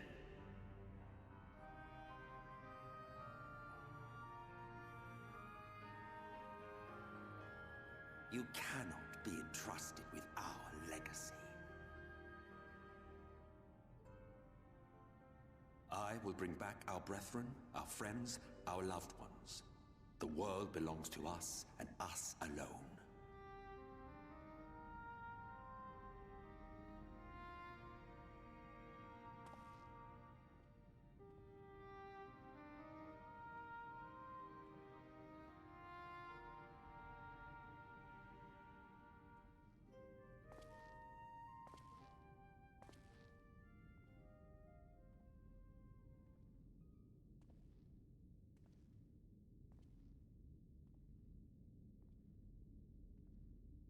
Emmett Selk!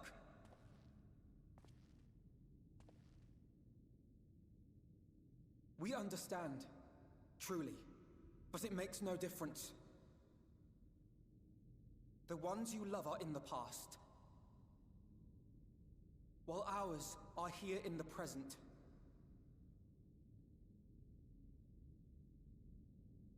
One day, we too will be ashes and dust, but not today. Our time is not yet finished.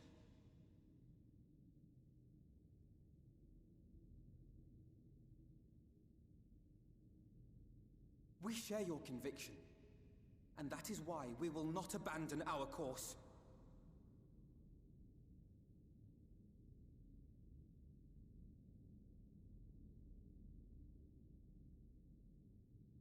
You think us the same? You think your tattered soul of equal worth to those I lost? Then come. Earn your place. Prove yourselves worthy to inherit this star.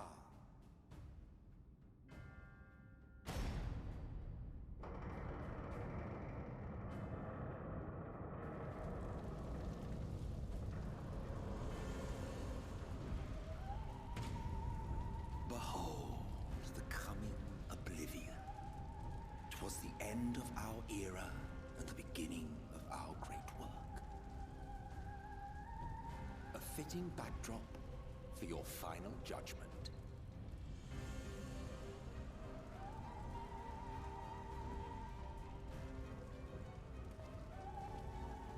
I shall wait within, but do not spend too much time on your preparations. There's no telling how much longer the guest of honor will last.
Welcome to the final days of Amarant.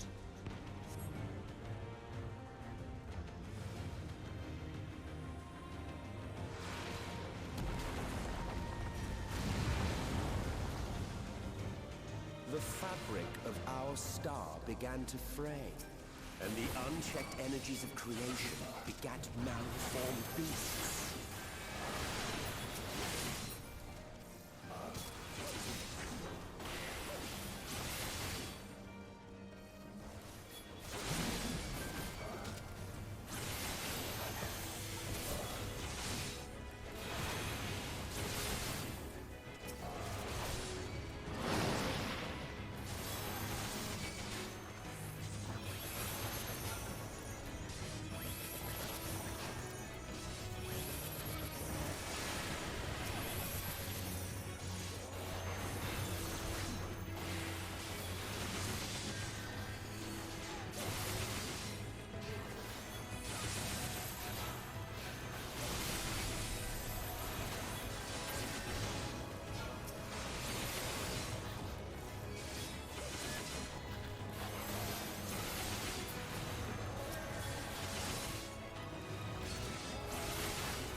Leave the healing to me.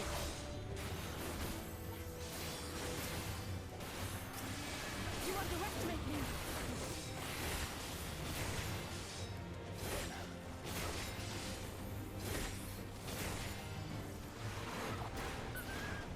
Just as prayer gives rise to prideals, our dread made manifest our deepest fears.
See why the trust version of this dungeon takes a hot minute, because these guys are placing their stuff super out of the way. You know, what is uptime? Trust stone, though.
Oh, of course you put your fucking trick on the big guy.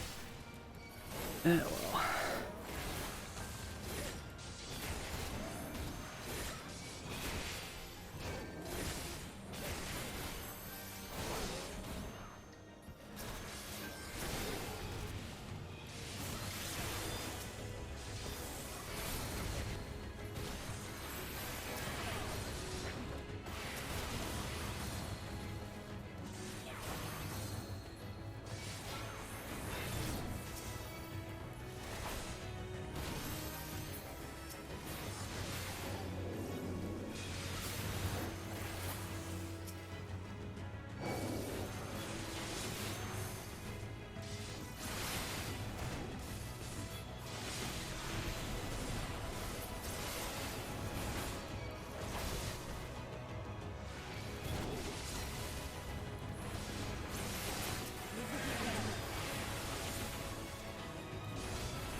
The land buckled. The cities burned. The waters ran red with blood.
Marine just nuking that one guy while it's stuck here fucking tethered to another. Works for me. He's the one who's off on his own, so.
It's a big chicken.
Oh wow, these enemies can't be slowed. Interesting.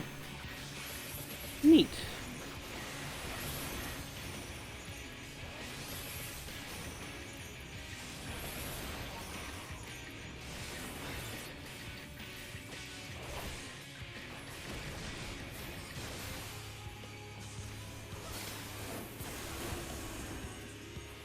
Chicken is back.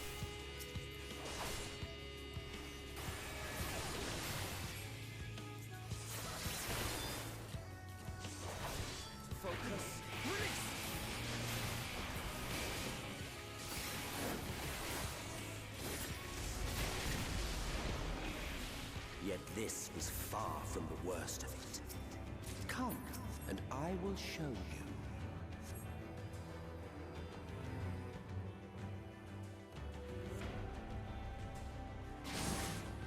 Just a little further, and you will see the end of a world.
star was fading, we saw we had to weave its laws anew.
Alpino, please, my feelings!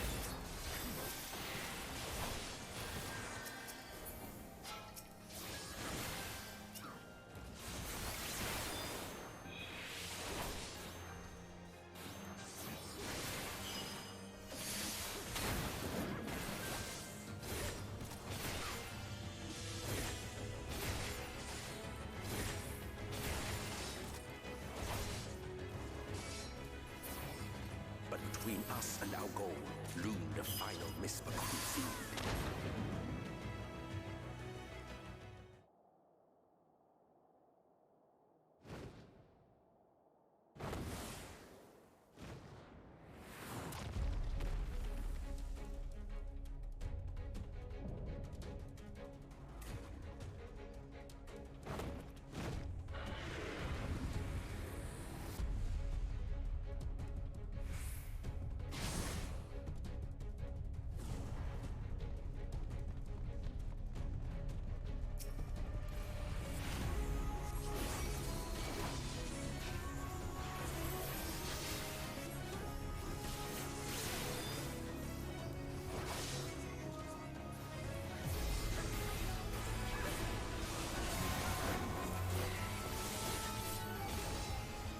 Leave the healing to me.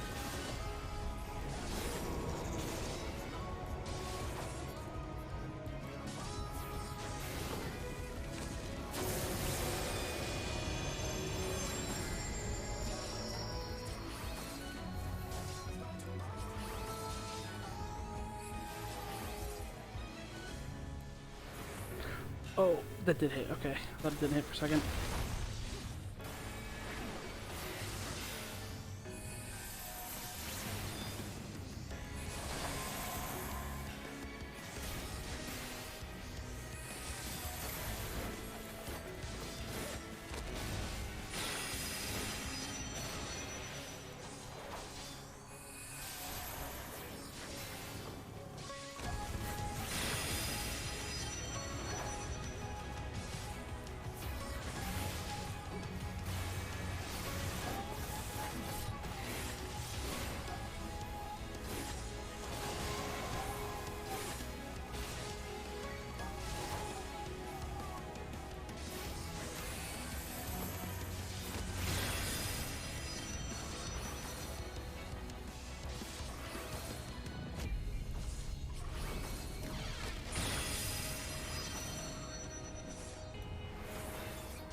Oh well, you prevailed.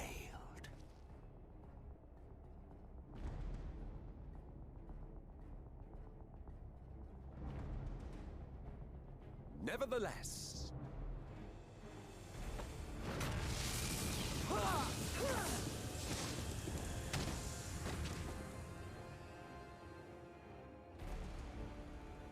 Your performance was underwhelming, and I remain unconvinced of your worthiness. Oh, you tower over your misbegotten ilk, no doubt.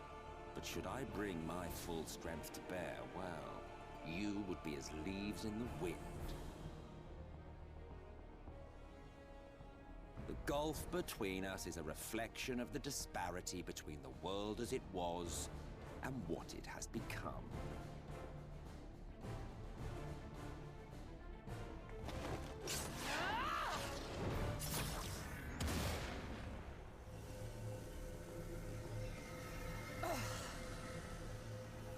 Our worlds may not live up to your lofty standards, but they are our worlds, our homes, full of life and love and hope. And we won't stand by and let you destroy them!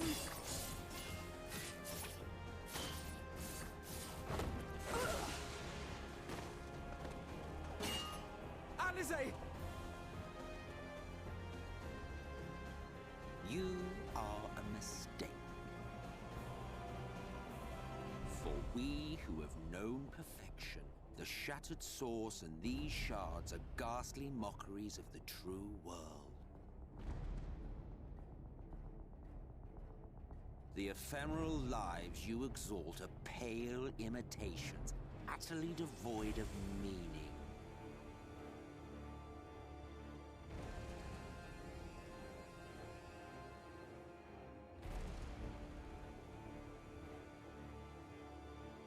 Belittle us all you like, but we will rise again and again, and give the lie to your insults through word and deed. We define our worth, not the circumstances of our creation. More prattle.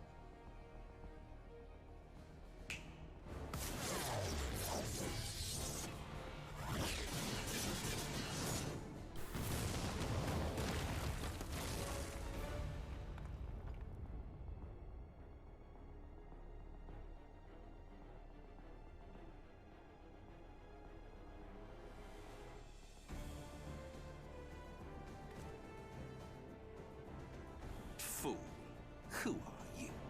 No one, nothing. Once I have reclaimed my heritage, my first act will be to expunge your stain from history's weave.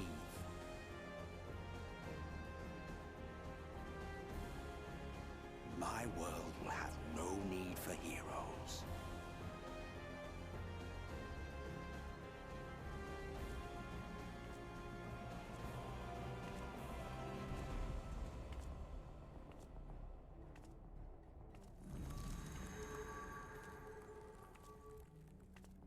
Still fighting the good fight.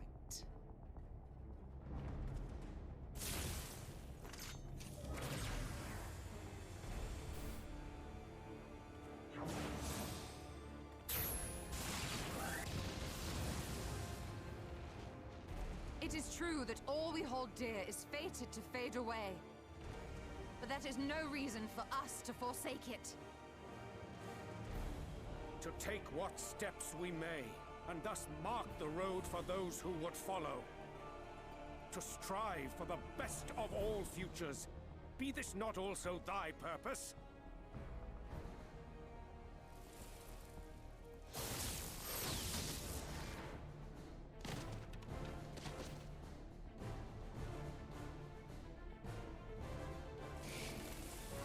Do not presume to speak of my future.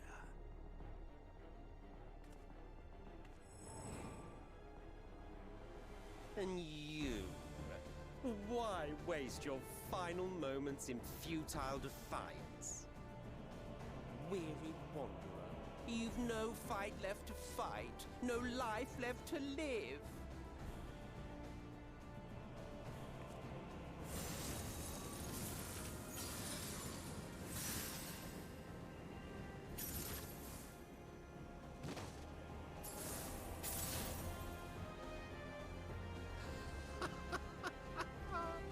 You see, the light will not be denied.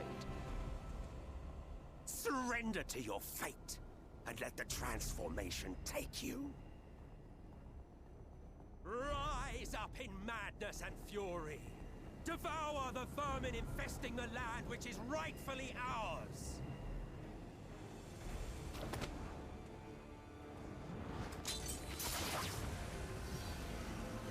Now, Reed! Now!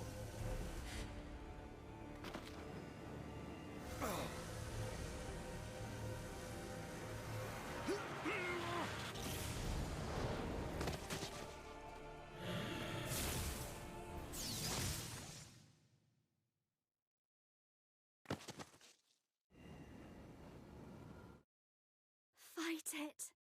You have to hold on.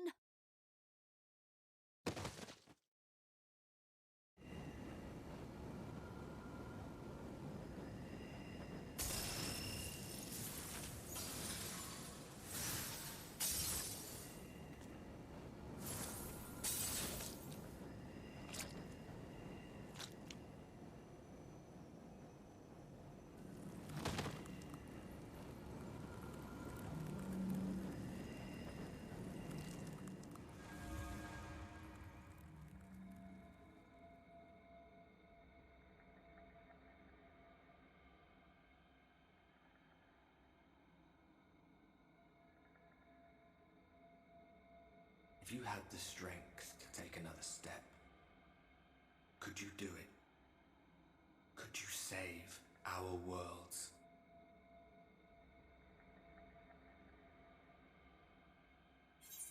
You know I could.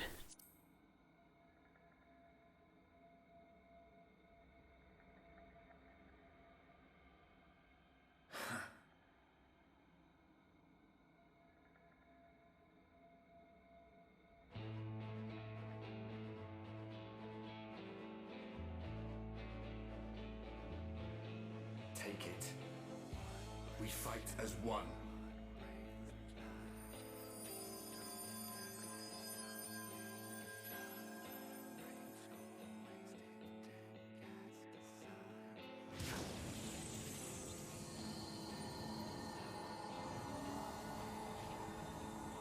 This world is not yours to end. This is our future. Our story.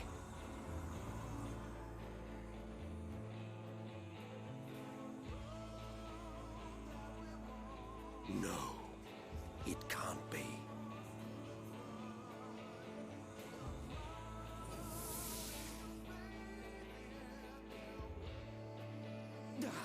That trick of the light. You are a broken husk, nothing more. How can you hope to stand against me alone? We stand together!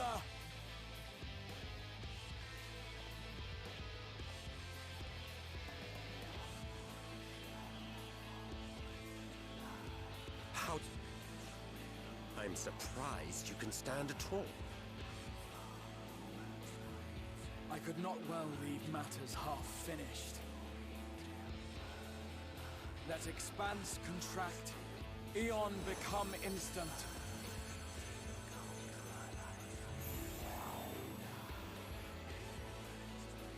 Champions from beyond the rift, heed my call!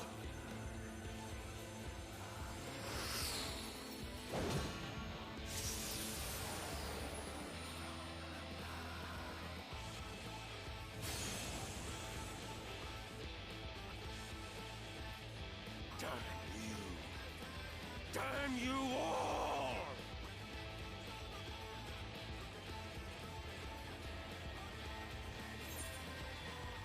I challenge you, Emmett Selk.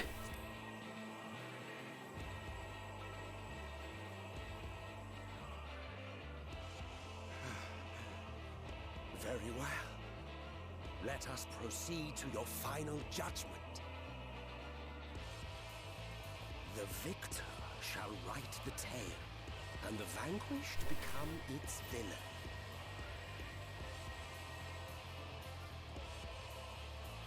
But come, let us cast aside titles and pretense, and reveal our true faces to one another.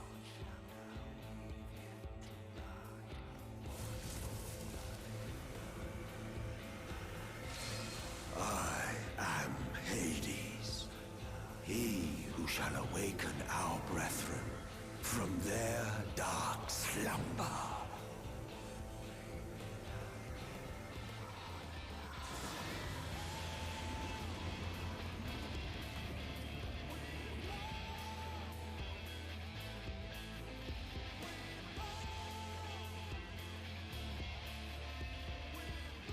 And now we're gonna sit here, jamming out until the heroes from the Rift deign to answer my call. Because I certainly can't do this one alone. If I couldn't do... I mean, I could try. I said I'd try all of them once. Is there any instant kill mechanics? There's definitely DPS. No, I could not make the DPS check. We're beyond the point of me being able to try, I think. And so now, you know, we just gotta wait for the champions from Beyond the Rift to pick up the phone. Enjoy the song.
Here we go.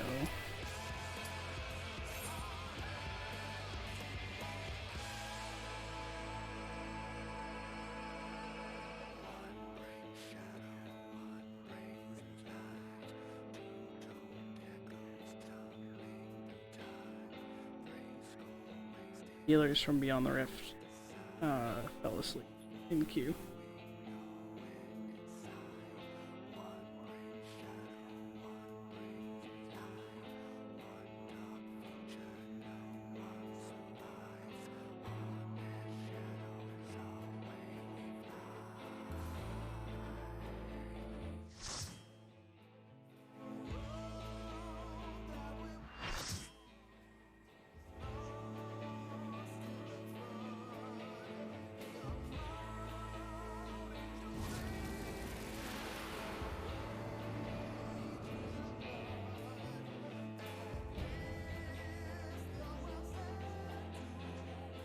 Show me your vaunted strength, and I shall expose the lie of your fragmented existence.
The caster. Or the other guy came over here and didn't pull them together.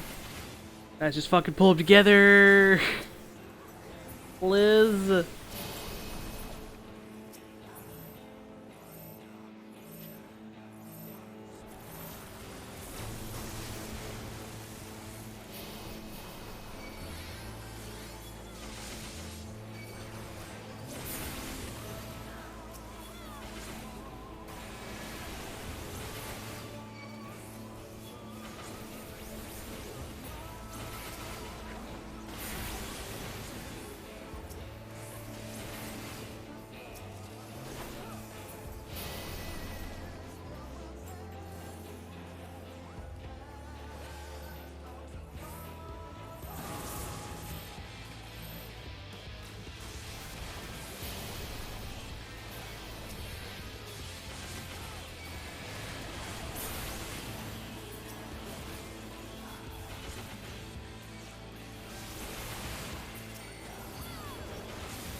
get some going in.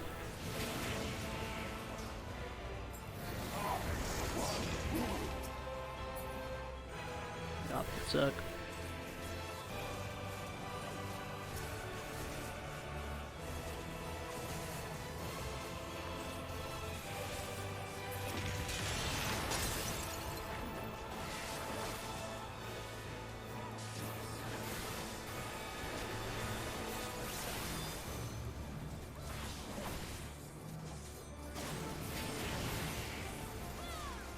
Not stand on top of me? Not that hard.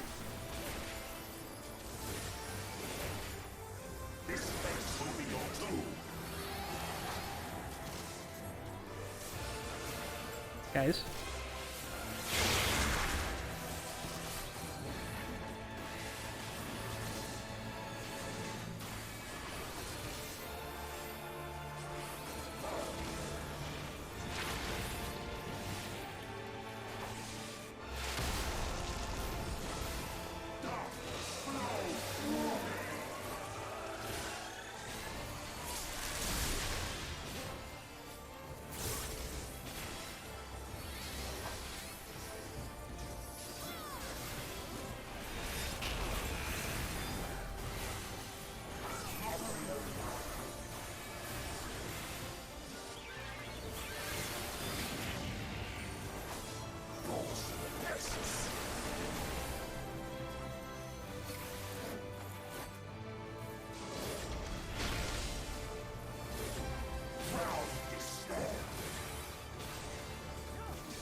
Remember.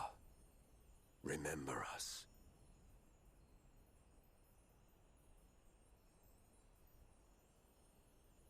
Remember that we once lived.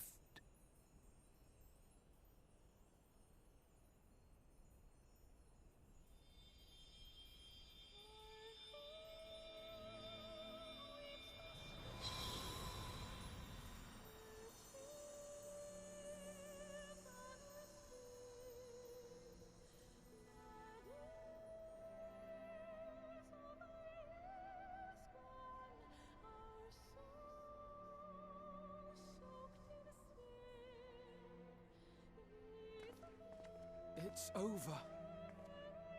Emmett Selk is no more. More importantly, how do you fare?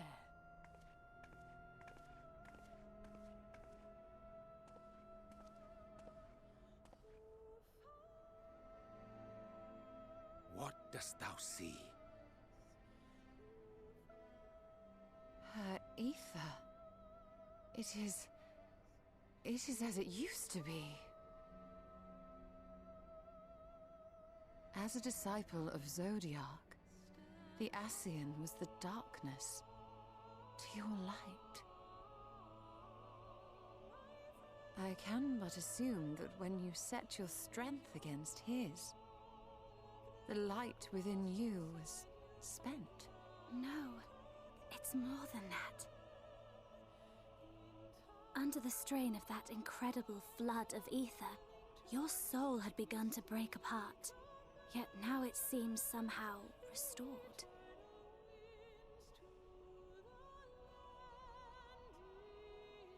I tried to help you before the battle, but Emmett Selk stopped me. So, how did you... exactly what did you...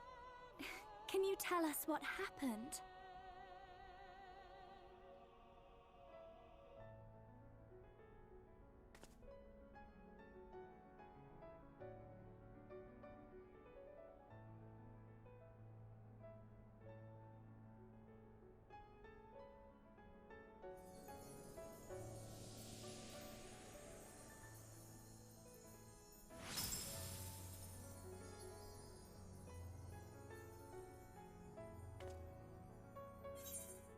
I had help from a hero of this world.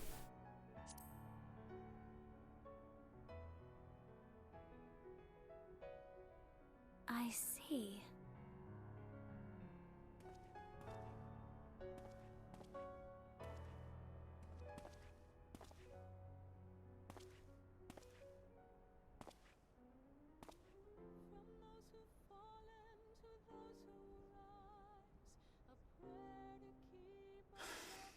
Where to start? I believe I owe you all an apology. And you, most especially.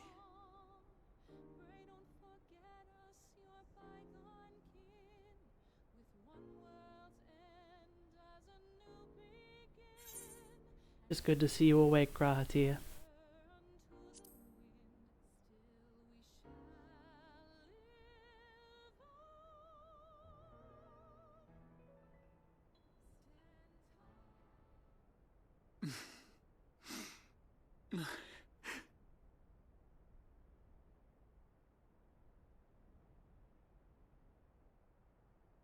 Well, 'tis good to be awake.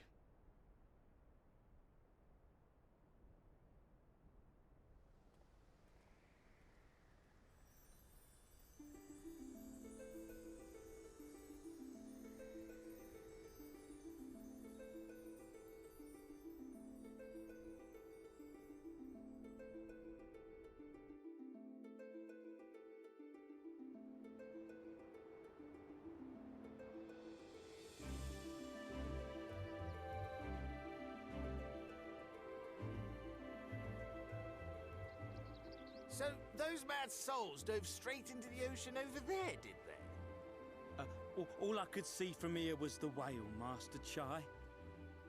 'Twas surely Alphino and those friends of his. They did something heroic, mark my words. You need only look up there for proof of that.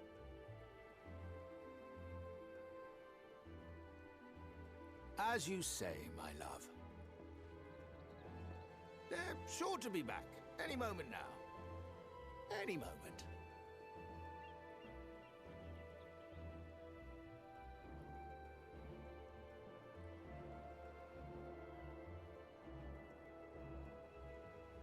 They are coming back, aren't they? I couldn't bear the thought of...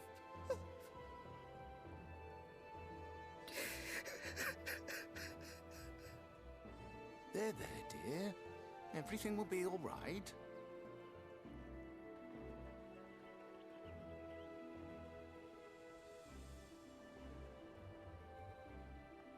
There, look! Over there, over the beach!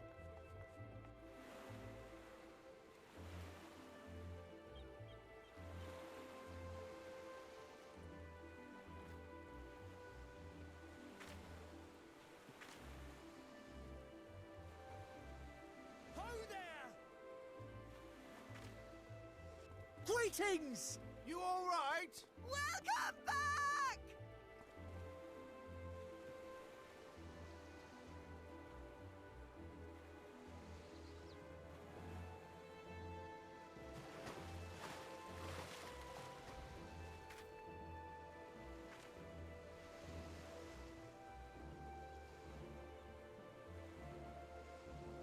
I didn't think we'd be swimming the whole way back. Heavens. Heavens. Take me. Alphino! Oh, hells.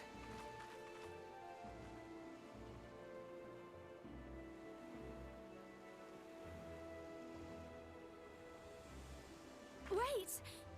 Where's Urianger? He must have fallen behind. But shouldn't we look for him? He'll wash up, sooner or later. For the love of... Alphino!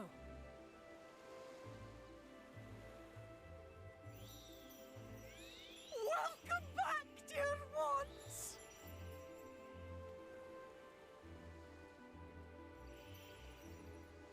And thus did salvation come to the first.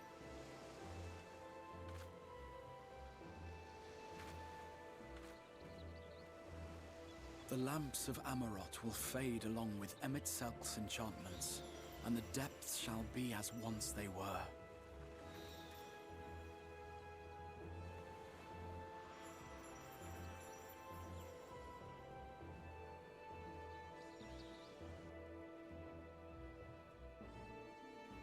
Mount Gulg will one day fall, and the Talos below yield to wind and rain.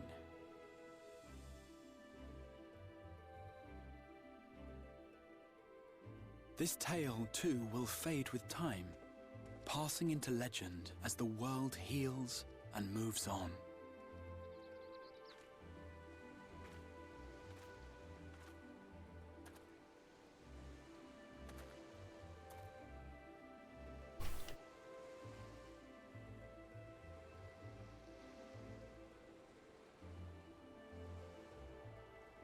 Nevertheless,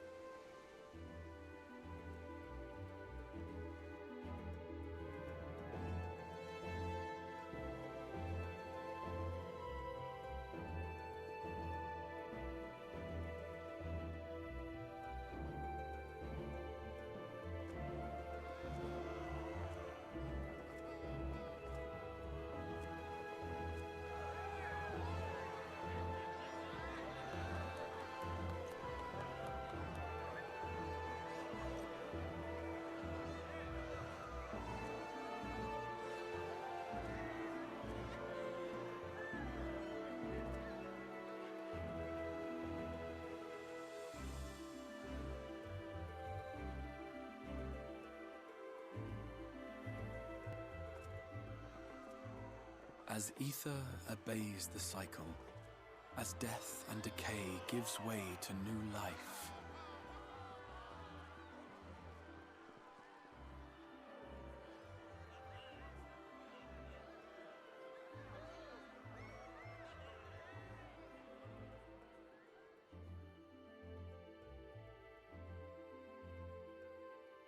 so too do the memories we share inspire others to rise to greatness.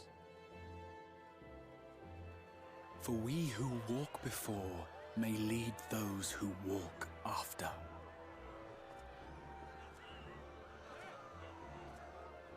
Your road goes ever on, as does your story, as does your legacy.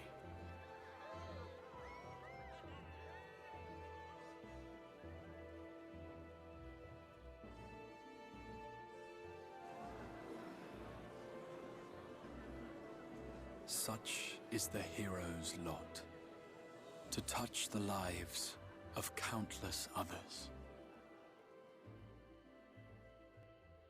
Excuse me? You're the Warrior of Darkness, aren't you?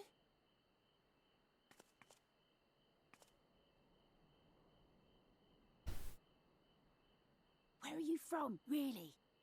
And how did you get to be so strong?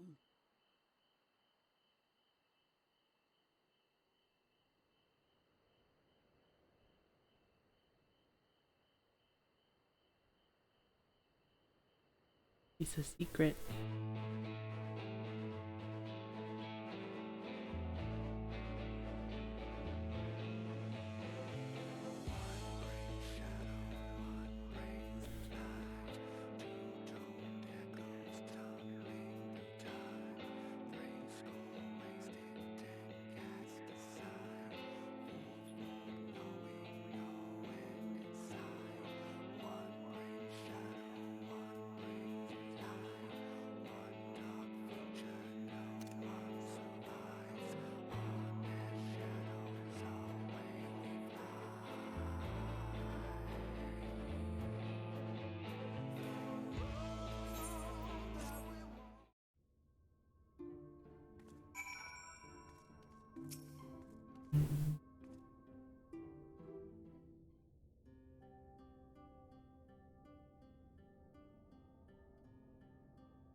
By your deeds has the blinding light been banished from these skies, and the Sin Eaters driven to retreat.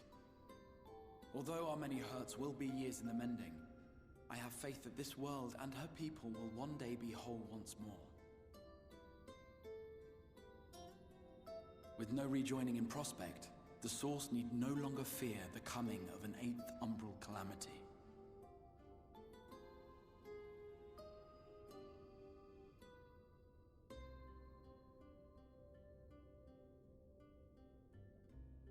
And with that triumph, the future from which you came will no longer come to pass. Yet here you still stand. So I do. I wonder if that other age continues onward somehow, cut adrift from time's flow. Or have I simply etched myself a place upon this new block of history? Either way, this is an unexpected development. As the summoner of your souls, my death was meant to release you back to your world. Yet I am very much alive, and you are still stuck here in the First.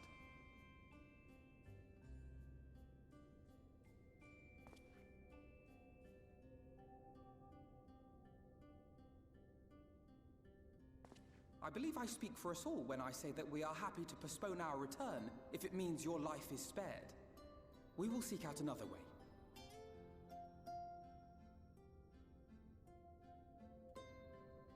Besides, I never had any intention of rushing home.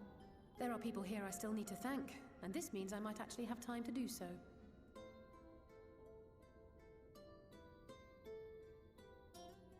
Yet we dare not neglect our comrades in the Source. Mistress Tataru, to name but one, will be most anxious to know how things stand with us. So, you'll just have to make the journey alone for the moment. Be sure and give a full report to our fellow sires, would you? Oh, and we'd also appreciate any news you can bring us from back home.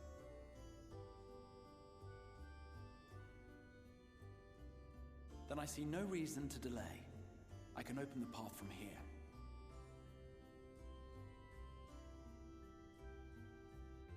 I imagine we each have matters demanding our attention, so let this be a farewell for us all.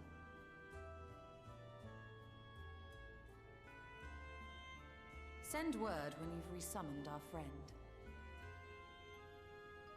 Oh, and do try to ensure she arrives within the city next time. Of course. I shall strive for utmost accuracy. No strange forests or unplanned passengers, I promise.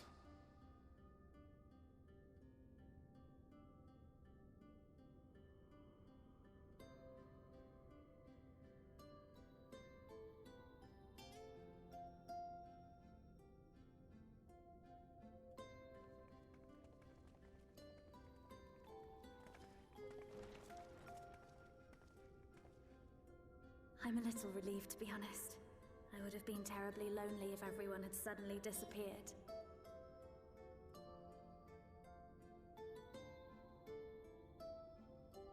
But I understand that you have to go.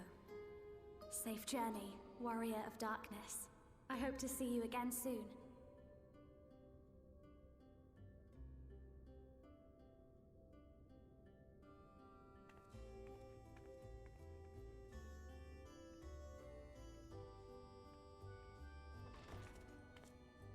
Just a moment while I attune the portal. Then you can be on your way.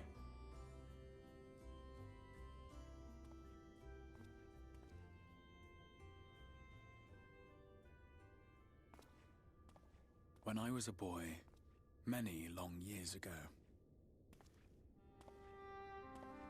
I yearned to stand tall as the heroes of Eld. But like a fool seeking to pluck the stars from the heavens, my every attempt to reprise their deeds fell short. And then one day, an all but forgotten dream from my youth stood before me in the flesh.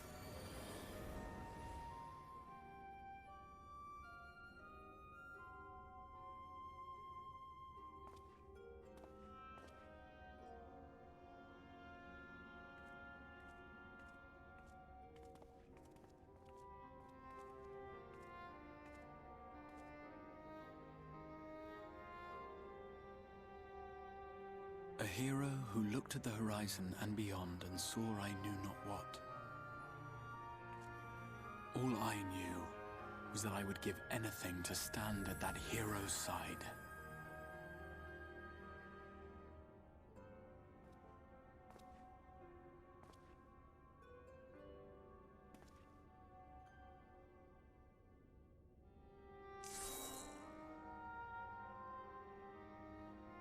Would that it was so easy. The glory of the heavens was ever beyond the grasp of those who never thought to reach for it. But if I have gained anything from all of this, it is the courage to stretch out my hand.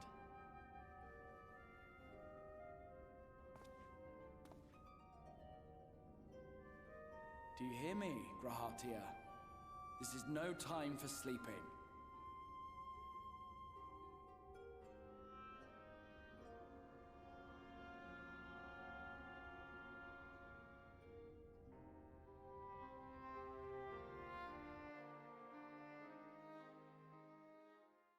Meanwhile, in the Imperial Palace on the Source.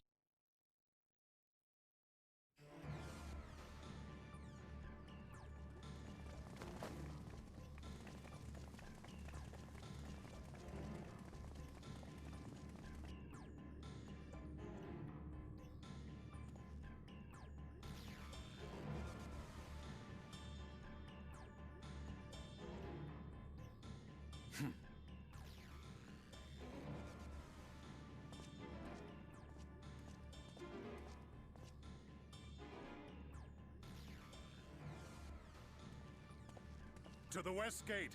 I want to know what's happening there.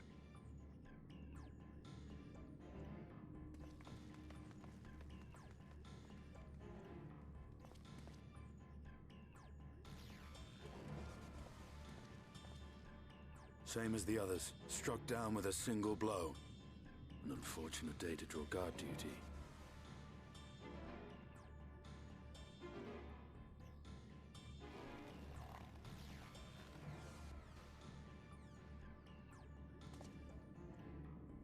Forgive me. These were your people. We took advantage of this slaughter to slip into the palace. 'Tis not for me to grieve them.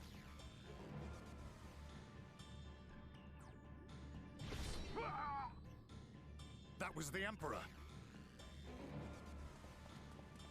Wait! Ah!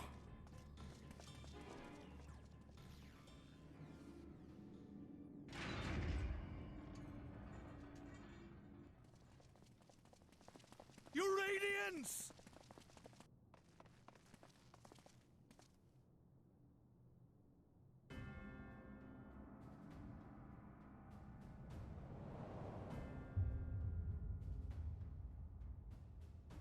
Gaius! You've missed your part in this, I'm afraid.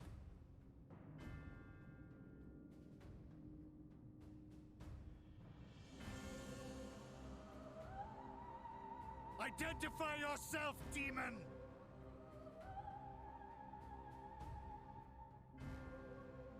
You were hoping for the Ascian? The Craven shed this skin and fled, rather than face me. A pity. I was looking forward to crossing blades with myself. But I cannot deny the feeling of satisfaction. Body and soul reunited at last. What now? The game continues, but the pieces have changed. Only if we trust in a paragon's words. A mistake I do not intend to repeat. Gaius! He speaks the truth. Elidibus is gone. Tore a hole into the rift.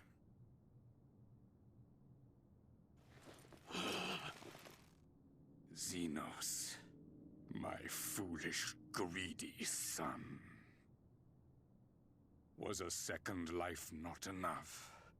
Was the Empire too rich a prize to ignore?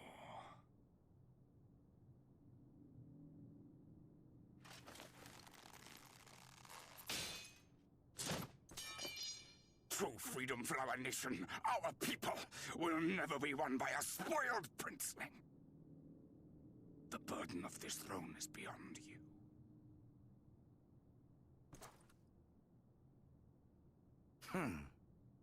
'Tis you, father, who have struggled with this burden. Simply holding the Empire together has occupied your limited faculties. But you may take comfort in knowing that I have no intention of pursuing your tedious agenda. Nor am I interested in ruling over the Empire's lands. I came only to remove that which ruins my sport. I will not have my prey stolen by your petty wars and cowardly weapons.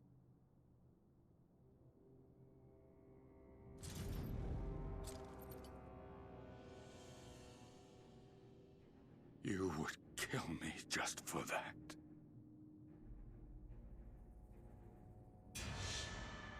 I need no other reason. Any and all who interfere with my hunt will not do so twice!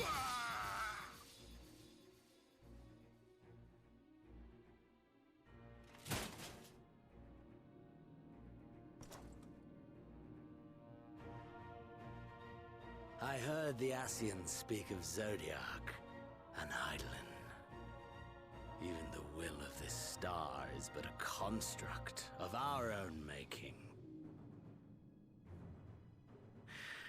We shall gorge upon their strength, and then, my friend, our contest shall begin anew.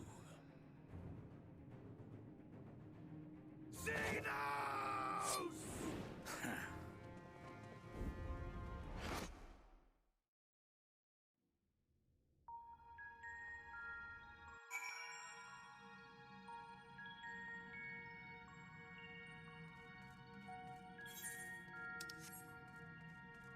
With that, Emperor Varus is dead. Killed by, for real Xenos, now back in his for real body. Elidibus is fucked off to parts unknown.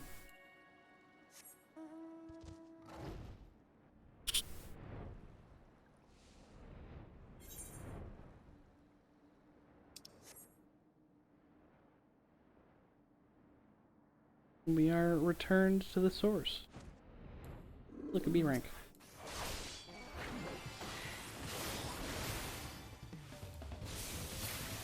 I knew it! Gotta get them cheapos. It's like, I haven't killed that one before. What a way to mark our homecoming.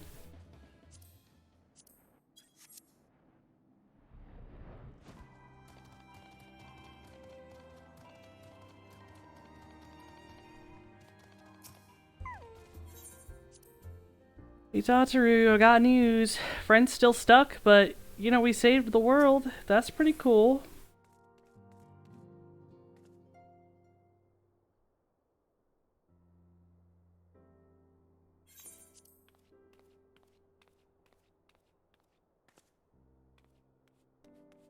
But, Kinliana, is it really you?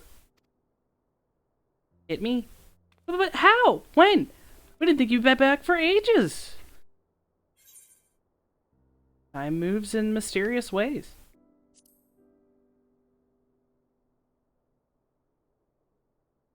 Right, so it does. The reports you had delivered by that excitable little pixie said as much. As for the situation on this side, the Imperials are still eyeing our forces from afar. From what I'm told, the Garlean armies have been slow to react and seem reluctant to commit to any large-scale engagements. It's an odd sort of stalemate. Otherwise, we've yet to see any sign of that awful Black Rose weapon we were warned about. Oh, but I suppose we did call in an old friend to help on that count. Kryl and I had a terrible time tracking him down, though it will be worth it to see the look on his face when you find out who it is. Anyway, I was just about to make contact with this helper of ours and then confirm the latest news from the front. Might you fancy having a rest while I do? Ah, the Warrior of Light, back where she belongs. Just as if nothing had happened. Though, you do seem different somehow. You'll have to tell me all about your adventures when we next have a spare moment. Until then, welcome back.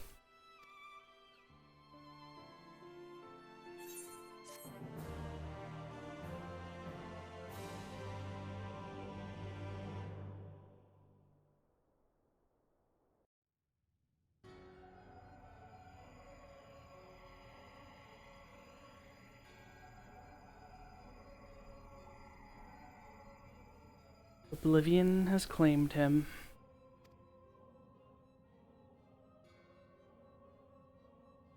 Emet-Selch gone. La Habrea gone. I alone remain the last of the Unbroken. Once more I am moved to reevaluate the potential of these tattered souls. Ah, Xenos. Never did I dream you could overpower me so completely, possessed as I was of your body and all its uncanny strength. And now that I have shared with you the truth of this world and its reflections, who can predict how events will unfold? Not I. Emissary, what a poor jest that title has become. The flow of history has become muddied, its currents wild beyond my capacity to direct them.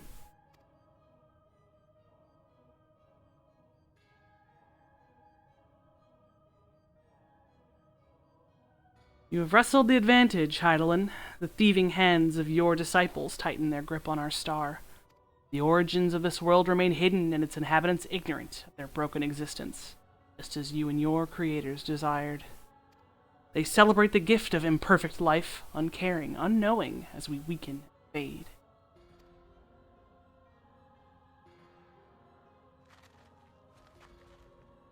But do not imagine yourself rid of us. Though your champion has indeed proven the most egregious obstacle to our ascendance, a barbed thorn in my side, she may yet be removed, cast into the abyss. Oh yes, it can be done. I will keep these heroes mired in the first, and victory will be ours at the last.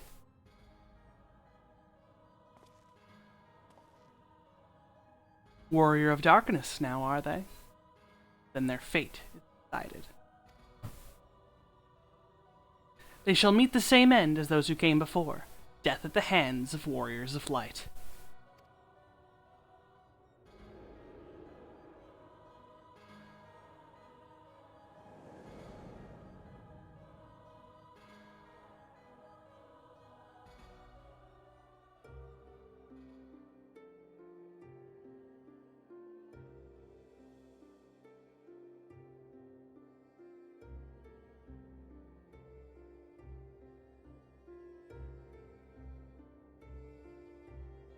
It seems you were right. Yes, there is something out there. But it would mean crossing malms and malms of this infernal emptiness, which is rather unhealthy for living creatures, as I understand it. Even were we to restrict ourselves to brief forays, I don't like to imagine the effect it would have on our ether. But you still want to go, don't you? You may have saved the world, but we haven't reclaimed it.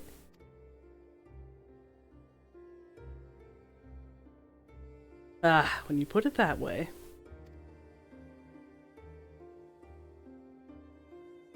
What choice do we have?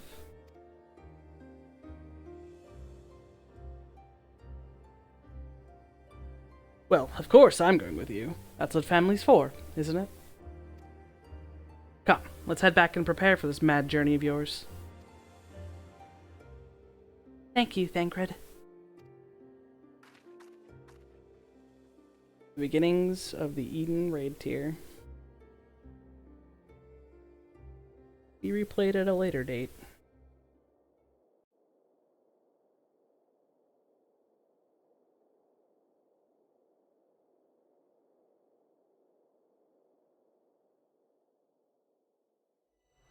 Though blazing skies give way to gentle night, what hand can end the war of dark and light?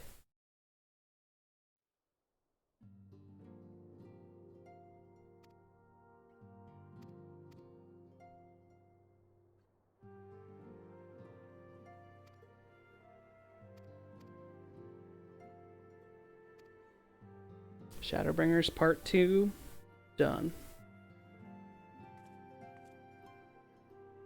That's where I'm going to call it tonight. Figured we'd get the main story out of the way. And next time around, start the post-story stuff.